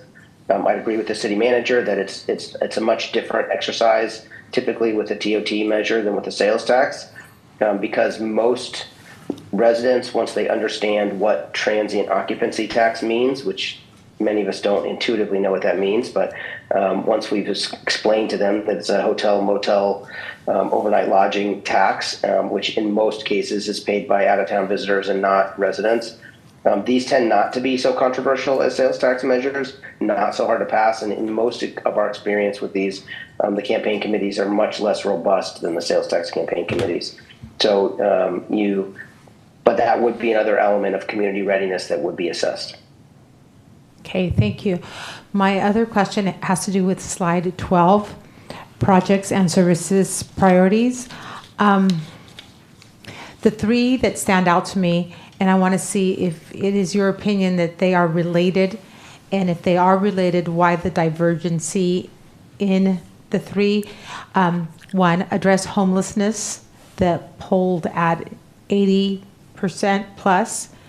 Facilitate the development of affordable housing, that polled at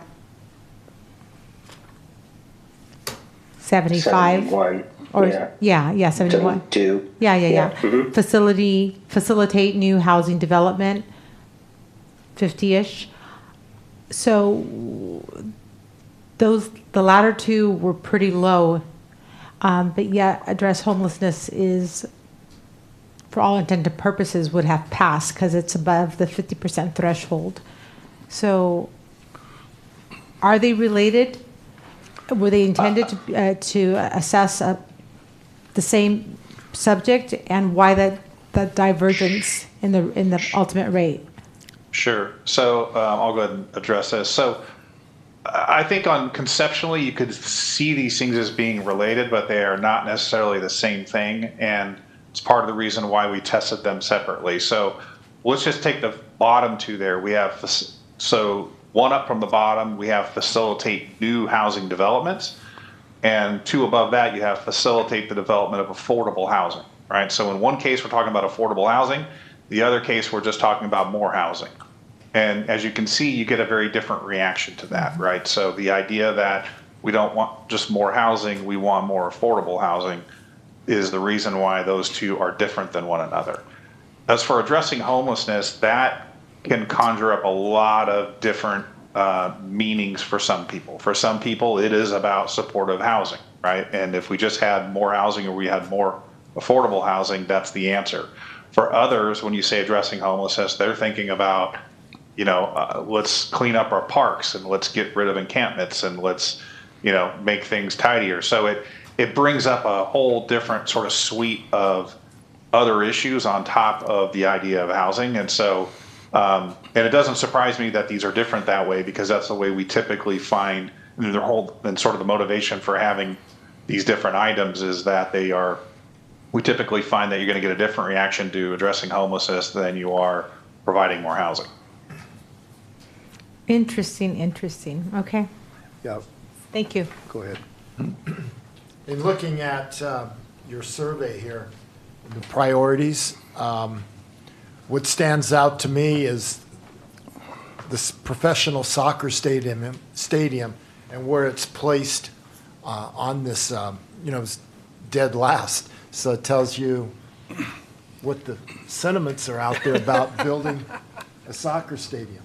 And to that end, I think it's important to note that the reason we started to undertake this to get these results was because that was a potential funding mechanism for a soccer stadium. Because, as we all know, soccer stadiums are expensive, and it's not like we're sitting on loads of cash that are just freed up.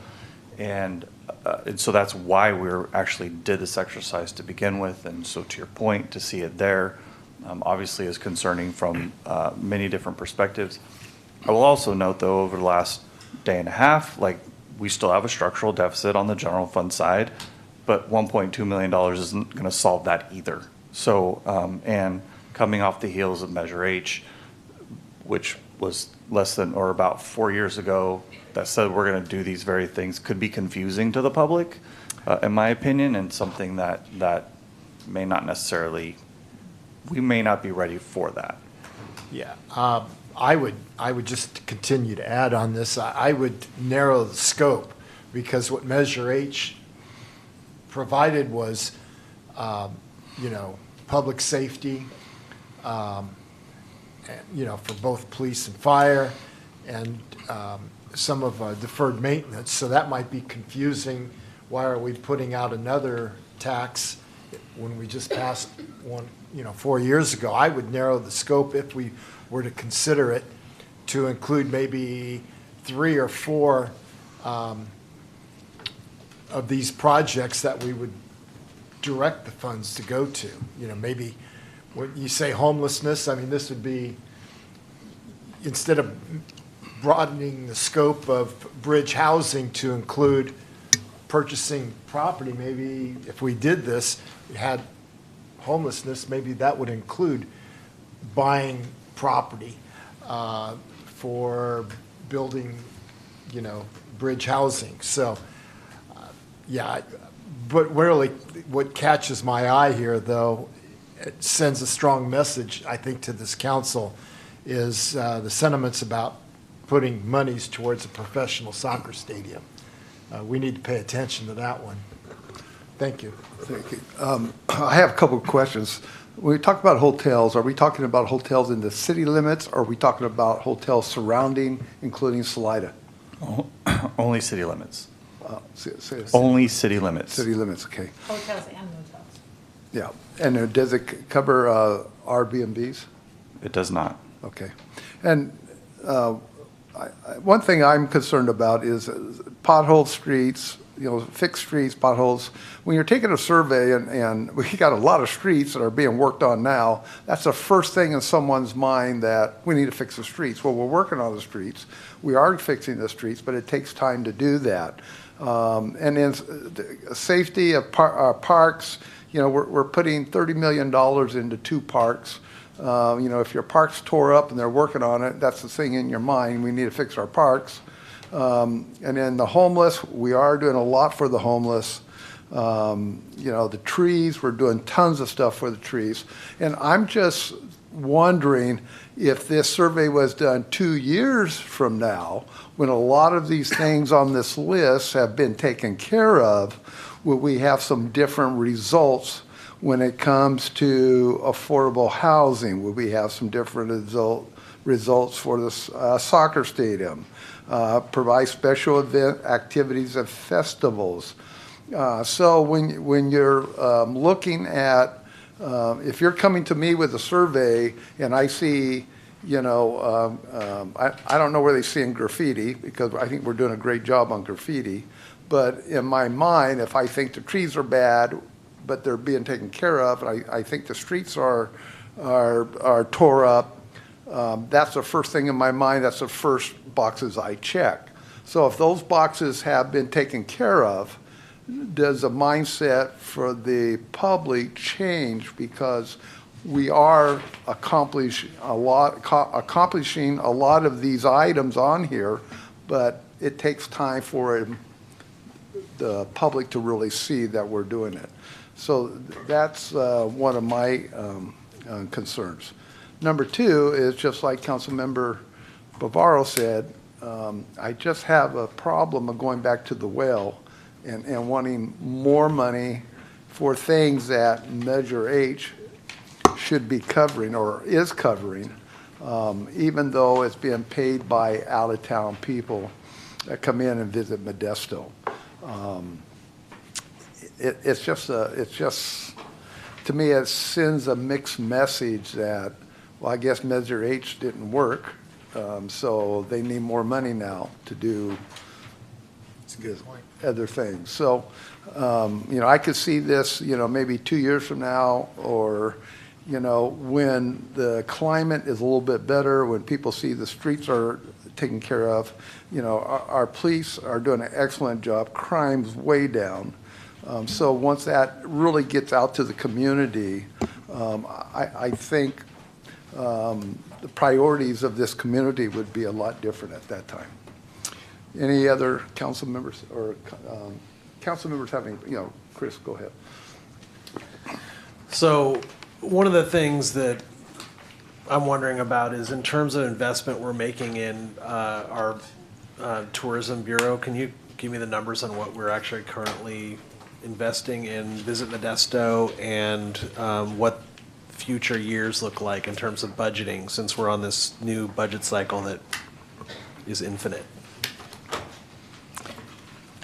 In regards to the current distribution of Visit Modesto, I don't know if we want to bring up the slide that we have.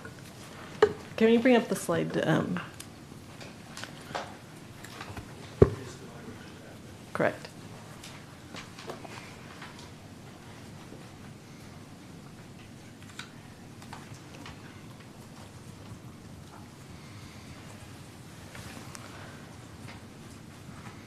So while they're bringing up the slide, just to give the background, so again, incorporating the distribution of the amount we give to Visit Modesto related to the TOT,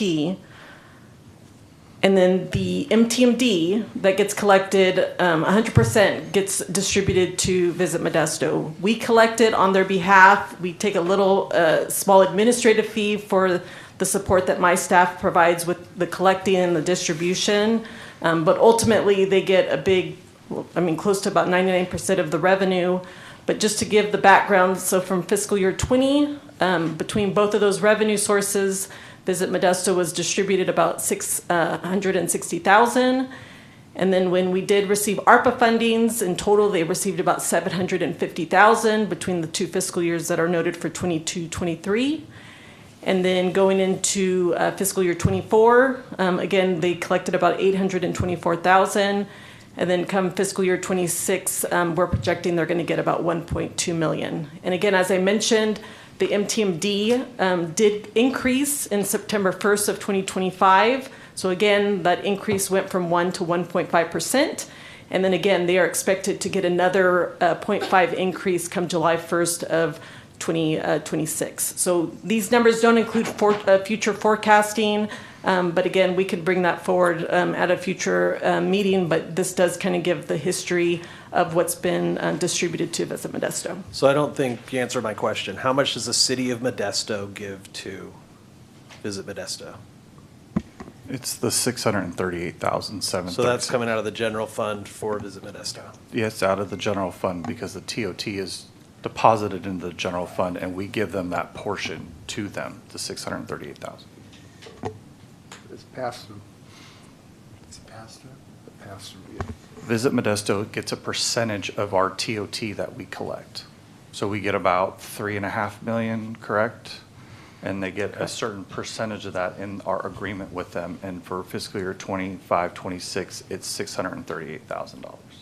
And so what percentage of that does that include the self-funding part where the hotels are taxing themselves? That's what the MTMD is. Okay. All right, thank you. Okay. On the TOT, will that tax going to Visit Modesto decrease over time?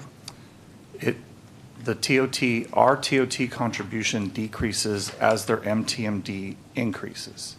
And so it's essentially adding an additional 3% on our TOT that's going to them. By the end of our agreement with them, the MTMD will fully make Visit Modesto whole at a level greater than the number you see there. And then the TOT, all that will stay with the City of Modesto? That's at that correct. time. Okay. Mayor, you have any questions? I do have some questions going back to the survey itself. I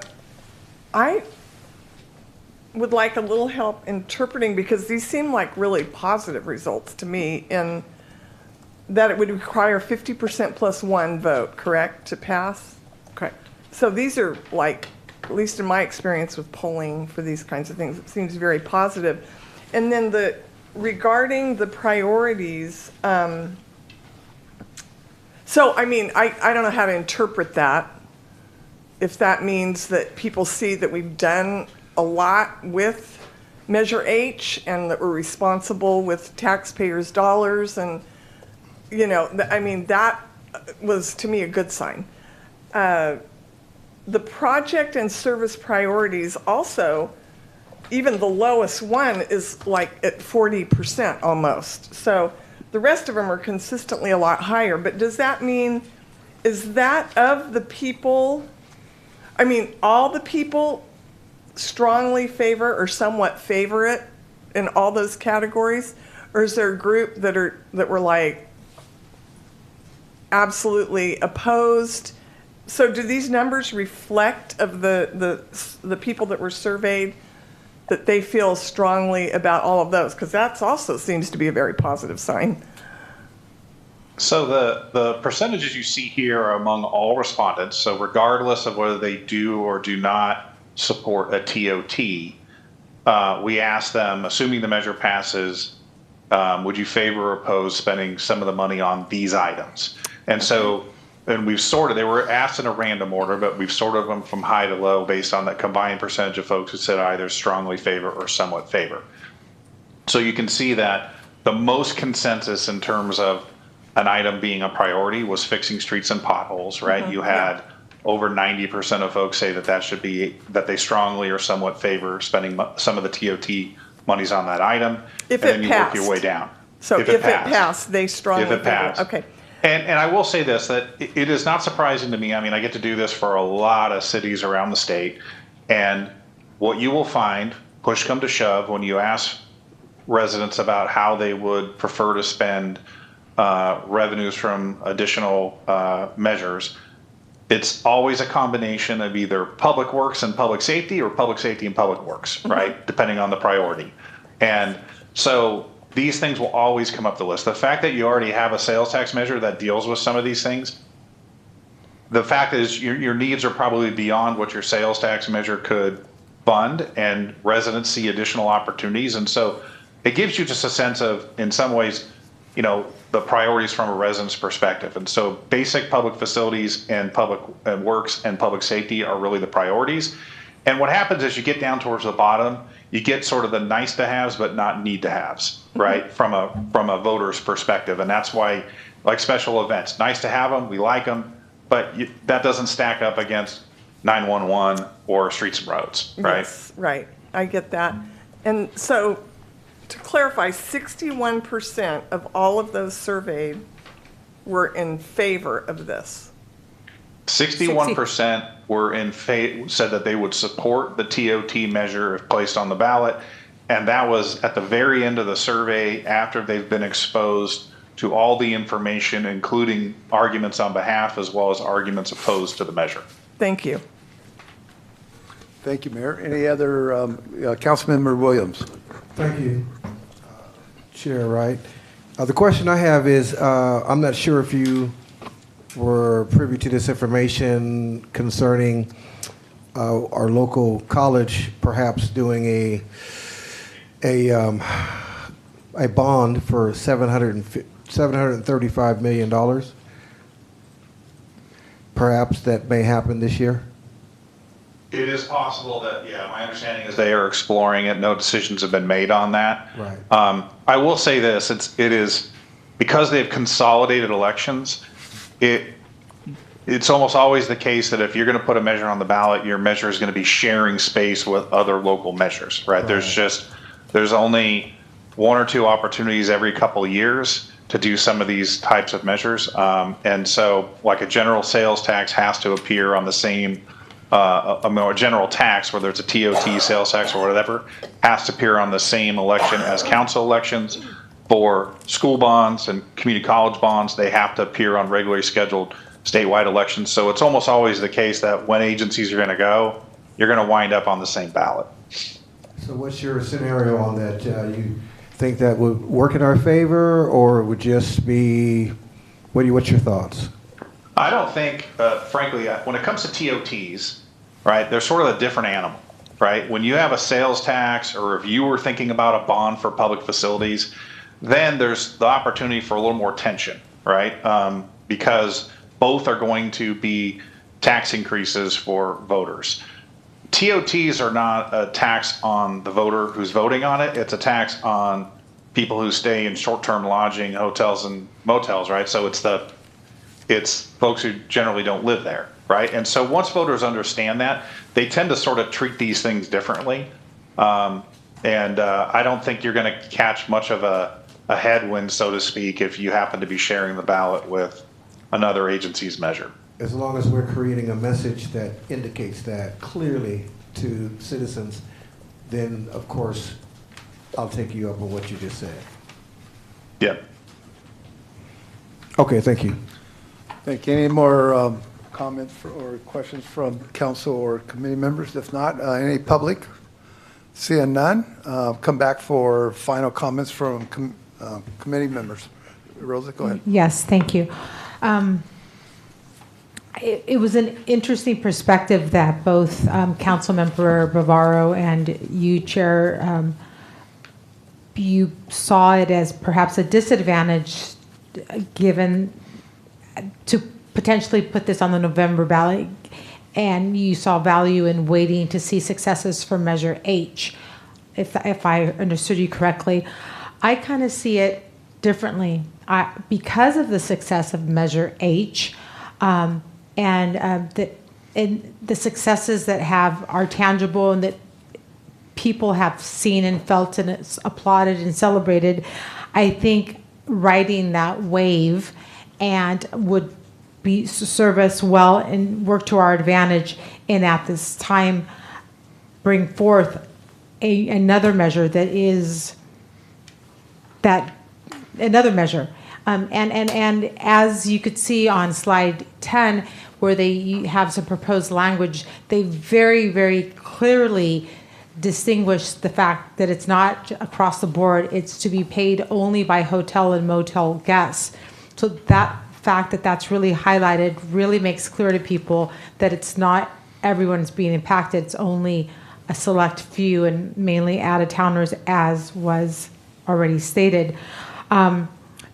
This issue is generally a very partisan issue, and I do believe that this is the right time. If we're going to do it, this is the right time.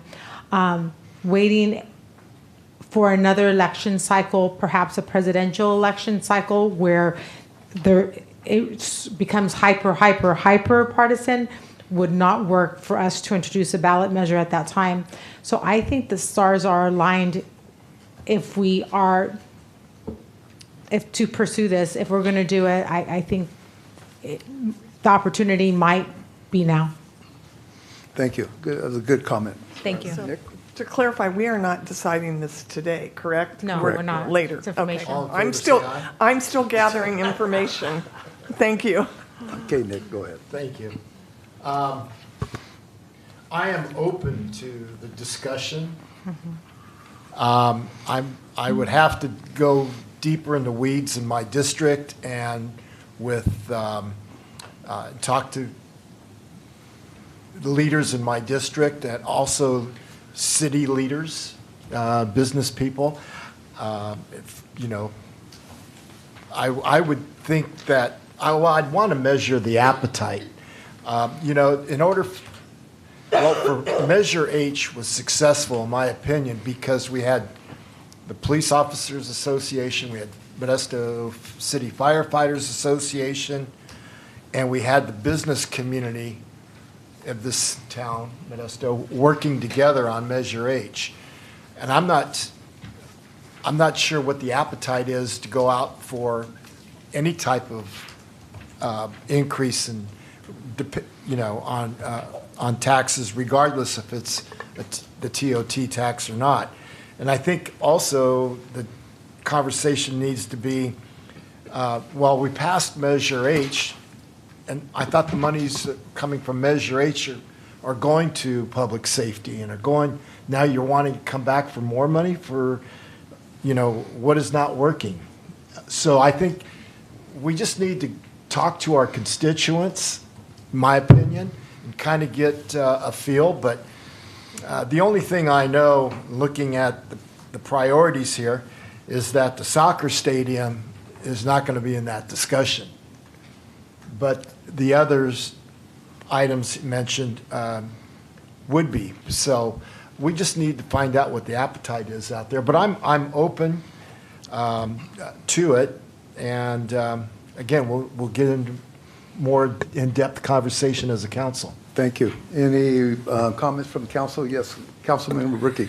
Yeah, I think what we're not talking about here, though, and I think we need to, in terms of TOT, if we're going to increase this tax, is investing more in tourism. I mean, that is the opportunity we have here, and that's something I think that we need to look at and consider. We've gotten a great return from Visit Modesto over the past couple of years. They're doing great events. I mean, we look at the Almond Blossom Cruise, which is getting us national notoriety. We're seeing local events like Garage Fest that was this past weekend, over 300 garage sales, driving traffic from all over the county and starting to get people from the Bay Area to come to Modesto for that event. These guys are bringing people into town for positive things. And if we're going to be raising TOT, which I think is a good idea, since it's not our residents paying for it, we can use it to invest in our community, I think it's something we really need to talk about. Councilmember Williams. Thank you, Chair. Chair Wright. I agree that the TOT doesn't affect any of us, particularly who live in this community, other than, as it was already said, if I wanted to go and rent a room or two for a couple of nights with the wife or so. However, the fact of the matter is it's a good thing, because the more we could, it's like no venture, no gain. No venture, no gain. And if we don't really venture out and try to help some of these particular other areas that the general fund doesn't have to put into, then it's going to create, again, more tourism, more opportunity for people to come to our communities, and hopefully more hotels down the road. And as far as what I just mentioned about the $735 million, that's on property tax. That has nothing to do with the TOT tax. But I do understand people don't understand when you see the TAX, they think it's anything and everything, and they don't understand. But if our messaging is clear, I don't see how this would be a conflict to the city of Modesto or the furtherance of our doing business in the city of Modesto through our TOT tax. And the last point now I found out, I think it was Diane that you had mentioned the 1.5%, which would make up to 2%, which would add to the 9%, and then give us the 11% that's on your chart. So the 0.5% that's not on there, you already indicated that's down the road. So again, I don't see that the TOT tax would be an issue, because it doesn't affect our pocketbook, only those who come to this area, and they'll want to come to this area because this is a good area to come to. Thank you. Okay. Moving on to our next item is follow-up and committee recommendations.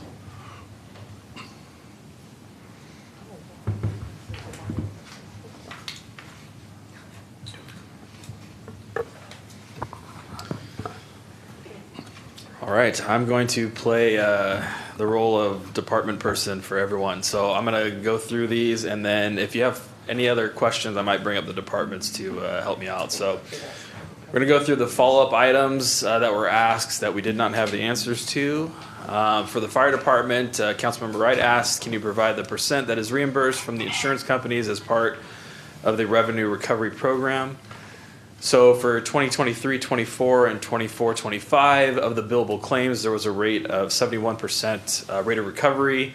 So we can see the numbers there that were collected in each of the years. For 23-24, $47,000 was collected. 24-25, $27,000, and then so far in 25-26, only about $9,000. Do want to note there through 23. From 23 to 25, there was about $400,000 that were not pursued for payment because of the statuses deemed as denied, insufficient, or unbillable, insufficient information. Okay.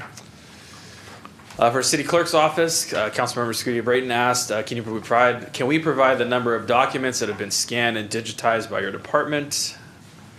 So City Clerk's office initiated their digitization program for legislative records. The project was completed over the course of 3 years. A very large amount of pages have been scanned, so 227,675 pages. Spanning legislative histories, ordinances, resolutions, dating back all the way to 1884. So all those materials are now available online through the hard work of the City Clerk's office. So they're available on our website, so making that accessible to the public.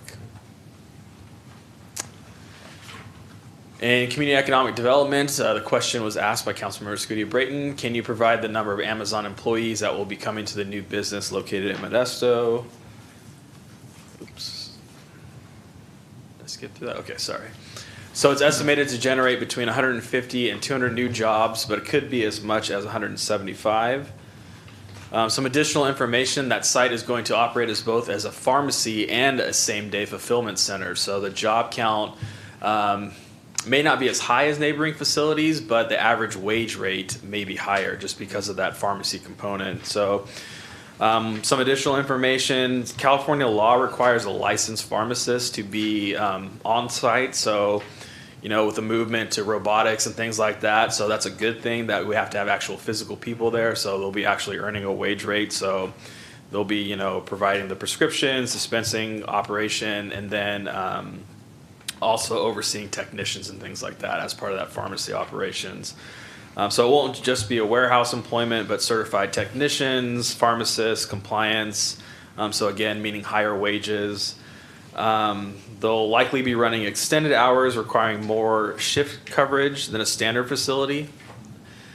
So other variables that will be included at this site. So there will be a robotics component as part of the fulfillment, the same day fulfillment side of the operations. Other comparable size operations in California don't operate both that pharmacy and the same day delivery.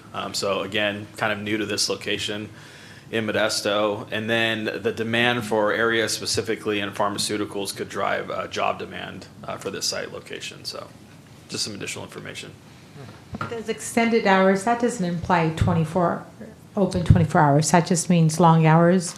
Yeah, I think just shift coverage, and then again with the pharmacy part of it. So, you know, you'll have people, I'm assuming, coming in again for, I'm looking at Jessica, so coming in to pick up pharmacy for prescriptions and things like that. So you'll just have that coverage for the same day fulfillment and things like that. Wow. Cool. For the Public Works Department, Councilmember Scooty Brayton asked, can you provide numbers as to the impact of the closing of Covanta for the city of Modesto? So the city was previously receiving approximately $250,000 in AB 939 reimbursements. So the city will receive about $1.79 per ton now with the current MOU with Fink Road Landfill. In 24-25, the haulers reported 133,000 tons of waste disposed at the Covanta facility and Fink Road Landfill. On the new MOU, this would have generated a slight reduction in revenue of approximately $238,000 for the city. We had a public comment question about the current PCI figure and how much it would potentially cost to get to the target PCI if we're not there yet. Scotty's tricking me over there. So in response to that, in 2019, the citywide PCI was 56. By 2022, it improved to 66. The arterial PCI was 60 in 2019. In 2022, we improved that to 72. Currently, the citywide PCI is 63, but we have some data entry to do to get that number to the actual number, which is more likely 66 to 68 for the PCI. We're coming up to the time to do our next survey to get that completed, to get the updated numbers, continuing the efforts of maximizing our SB1 and Measure L funding. That would get us close to an overall PCI of 70, but additional funding would likely be needed to get to that, get that number above 70. So once we get the updated survey, we'll likely have a better figure to figure out what that investment is needed to get the number above 70.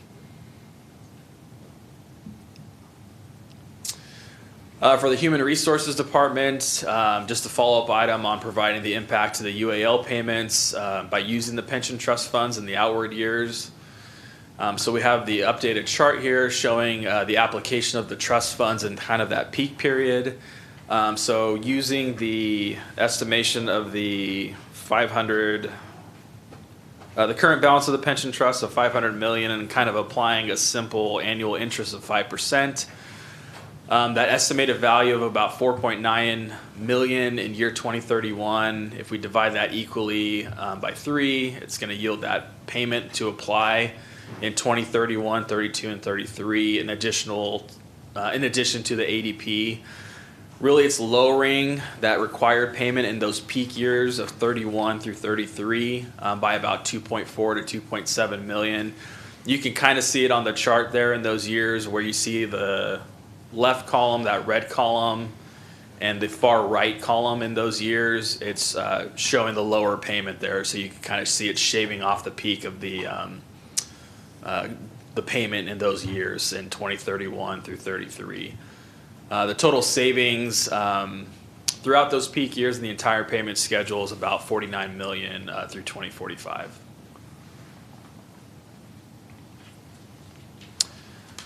For IT, the question was asked by Vice Mayor Williams, can you provide the percentage of your budget that is used on security over our IT systems?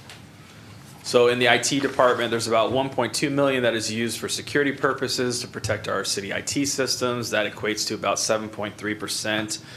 I do want to note that for this, that's just kind of our city budget for that. But again, remember, we have a lot of enterprise softwares that we use that come with security built into them. So whether it's like Microsoft Office or different softwares that different departments use, there's security built into there. So it's kind of hard to extract the actual costs related to the security within that total cost of the program. So you could really equate that there's additional costs that the city's paying in those programs that would apply to security as well. But it's just hard to separate how much is security for like a Microsoft 365, the enterprise account for the entire city that's just for security in that program, because it's kind of built into the total cost. But again, in that 1.2 million, that's where you would see our dedicated security programs that we're providing for security and cybersecurity and things like that. Thank you. For the finance department, Councilmember Rivaro asked, do we charge a service fee on the collection for garbage haulers? And if so, what is the rate that we charge? So breakdown of that has been provided here, showing the different rates that have been charged to both of the haulers, Bertolotti and Jilton, the total billing cost, and then the amounts for the utility assistance paid for both, and then the total assistance paid by the haulers at the bottom there. And then you can see the amounts in 25 and 26 year to date.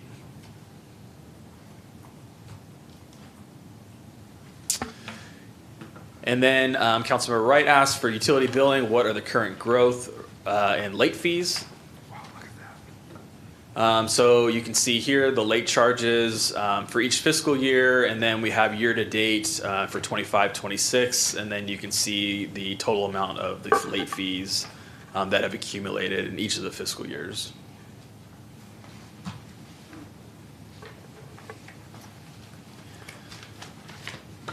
On the revenue manual fee increase presentation, Councilmember Wright asked, what is the number of miles of water mains, and then what is the average number of water mains replaced per year over the last 5 years?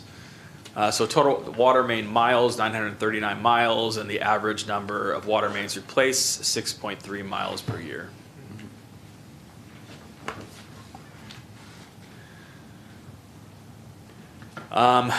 And on the grant status update, a question was asked by Councilmember Scooty Brayton. Can you provide an update on the state and federal budget request? Bear with me, there's quite a few slides here. I'll do my best. Total of 6 requests for the state budget requests and the federal appropriations for fiscal year 2026. So you can see the requests highlighted here. We have the quiet zones, the airport lighting, Morris Village, upgrades to the guardrails, and the Modesto Fire Station #1 rehab project, and then the Modesto Police Department radio encryption that I believe Councilmember Ricky had asked about earlier. On the federal side, so we have U.S. Senator Adam Schiff and Congressman Adam Gray, both requested funding for the Modesto Fire Station 1 rehab project, and the request was done through the Subcommittee on Transportation, Housing, and Urban Development. This project was funded at $850,000 in fiscal year 26 appropriation bills that were signed into law. And then we also had Congressman Adam Gray requested funding for the radio encryption project, and then that project was funded at a little over $1 million in fiscal year 26.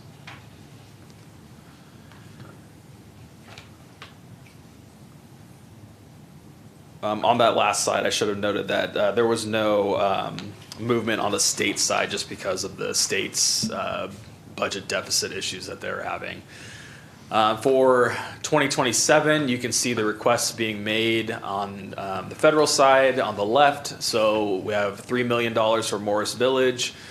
PD and Fire are requesting $1.5 million for the mobile command post. Utility is requesting $1.5 million for the Mark Twain area water main. And then another request from CED on $2.8 million for the courthouse multi-use redevelopment project. On the state side, we have PD requesting. Is that correct, Tom? Okay. Oh yeah, because we didn't get the appropriation last year. So again, the request for the radio encryption on the state side, $2 million for the courthouse on CED for the multi-use redevelopment project. $1.5 million for the command post from PD and Fire, the $1.5 million for the Mark Twain water main upgrades, and then Fire is requesting the funding for the Station 1 rehab project. And those are all the follow-up questions. Great. Thank you. Any other comments or questions from council members or committee members? Seeing none, we'll move on to next item. Agenda is for new business. Are you correct? So what we'll do now is ask if there's any further comments or questions or concerns with the budget. We do have 3 items that are on the agenda that we need to take in order. And so Steve has those coming, or Scotty has them coming up. He's just going to do a recap and we'll get to recommendations. Okay. All right, so we'll do a quick recap of the budget, because it is a budget workshop. So again, we went over the draft proposed operating budget. On the left here, you can see our total funds, all funds. So again, $674.9 million all fund budgets, operating budgets. Breaking down the general fund, you can see our total revenues, taxes, fees, departmental revenues, transfers in, $215.6 million. That includes the money coming in from Measure H. And then we can see our expenditure budget, total department expenditures, $230.6 million. We had some increases for positions, 2 in CED and then 1 in human resources. And then we had rate reductions for the fleet ISF, and then a return of reserves from the EBF ISF fund. We have variance rates and our transfers out. So total expenditures of $215.6 for a balanced budget in the general fund. Here are those proposed adjustments that are non-Measure H. So again, the 2 positions in CED, the 1 in HR for the Employee Relations Officer. And then we have some non-general fund proposed adjustments. So we have the security cameras at the airport, a reclass of a tree trimmer to a senior AOA to help with those Go Modesto requests, and then the purchase of a truck for solid waste, so an equipment purchase. Just kind of recapping Measure H and where we're at with the spending plan. So a total of $50.9 million in spending in Measure H in fiscal year 26-27. And then the new spending that was part of that $50.9 million is shown on the right, broken down by the $7.6 million in new spending as part of the spending plan, and then the money coming over to the general fund to cover that structural deficit. So total of $22.8 million in new spending as part of that 50.9 million. And then we talked about it. We have a pretty healthy fund balance in the Measure H fund, 23 million that we're estimating at the end of fiscal year 26-27 for 46% reserve percentage of the annual revenue. These are those proposed adjustments as part of that spending plan of that 7.6 million. Just some of the highlights. We have the funding in there for parks preventative deferred maintenance projects. 1.6 million. We have the 3 million going to Awesome Spot to finish out that phase 1. And then we have some funding at the bottom there for operating cost for the water park. That should be done in a couple months.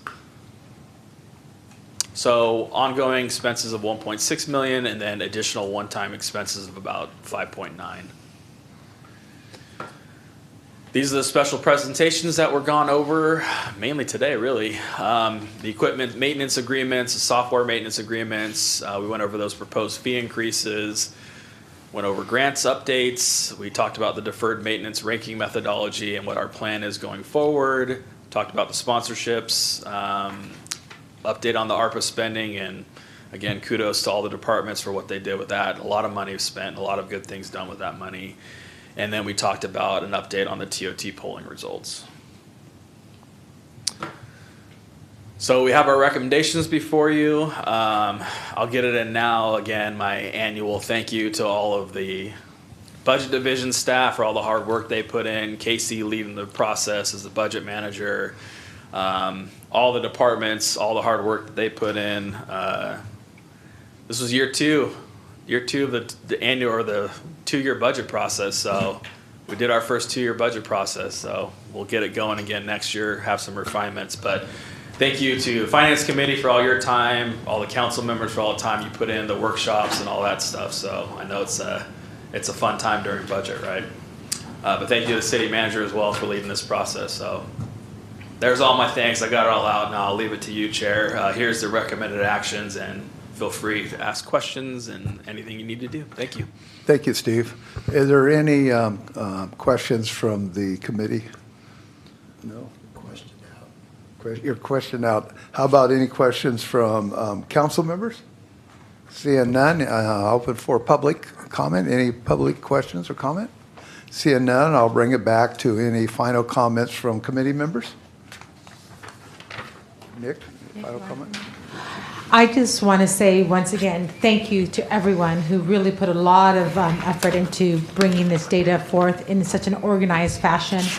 And we were commenting earlier what a positive experience, and it was just seamless, and we covered a lot of ground, and it was made possible just because of the hard work put into it. And just even with the presentation, the material, it was just very well organized. And again, a lot of effort was put into it. Thank you very much for all your hard work and getting us to this point. We all done good for our first 2-year cycle. So yay, we could only build positively moving forward. Thank you. Any comments from council members? Go ahead, Jeremiah. Thank you, Mr. Chair. Right. Again, of course, it's already been said about the staff and about how efficient this has been this year. Things have just been perfect. I didn't get the opportunity to stay yesterday as long as I would like to, but I did check it out last night, and it looked like everything was going well. I appreciate my colleagues. I appreciate Mr. Chair Wright, and of course, Councilman Bavaro and Councilwoman Scudia Braden, who are on the committee and who have already done diligently to make sure that we can come to this point and have a very good workshop that was concise, to the point, clear, and understandable for everyone. So thank you for your hard work. Thank you. My comment is, I remember 5 years ago when I came on this council, the one thing the mayor did is put me in chairman of the finance committee the first year. And I remember we were looking at our budgets deeply and making cuts because we were running a deficit. And I look at it now because of Measure H, because of our citizens that have faith in this council that we're going to do right by our promise to them to make this a better city. It's great to see what we've done in the last 3 or 4 years. I look at our police department, our economic development, our homeless, our trees, our public works, our utilities, everything that we've told our citizens that we're going to do, we're doing it. And my hat's off to not only to our city manager, but also to all of his staff. You know, it's like a football team. You have a defense and offense. And some of us are defense, but some of you are offense. You got to work together in order to accomplish what we can do to make this a better city. I'm excited about our future because I think that we have a lot of great things ahead of us. And I'm hoping that councils in the future will have the same desire that we do setting up here on a monthly basis. So I have 3 items that we need to vote on. We do one at a time. And it's the first time we've heard from you in 2 days. No, you heard from me yesterday. There was a lot of conversation yesterday. So as far as the items, there are 3 separate items. Jerry, if we could take them, open up every item at a time, one at a time, and then vote on it. But I know there's 3 separate items on new business. Those 3 separate times? Correct. Okay. Thank you. So item number 1, motion to accept and forward on to the council for final review and adoption the draft proposal fiscal year 2026-27 operating and multi-year budget for the city of Modesto. Do I have a motion? Motion to approve. Thank you. Thank you. And will the clerk please call the roll? Committee members Gutierrez-Brayton. Aye. Vice Chair Bavaro. Aye. And Chairperson Wright. Aye. Motion passed 3-0. Item number 2, motion to approve payment for various equipment maintenance agreements and fiscal year 2026-27 with multiple equipment manufacturers for all city departments for an annual cost not to exceed $934,391 and forward to council for approval. Do I have a motion? So moved. Second. Did you second it? I second it, and Councilmember Bavaro first. Okay. Call the roll, please. Committee members Gutierrez-Brayton. Aye. Vice Chair Bavaro. Aye. And Chairperson Wright. Aye. Motion passes 3-0. Motion to approve payment of various software, hardware maintenance agreements in fiscal year 2026-27 with multiple vendors for all the city departments for an annual cost not to exceed $11,750,176 and forward to council for approval. Do I have a motion? Motion to approve. Thank you. Second. Thank you. Call roll, please. Committee members Gutierrez-Brayton. Aye. Vice Chair Bavaro. Aye. And Chairperson Wright. Aye. So this being the end, is there anything too late for the agenda? Being not, we're adjourned.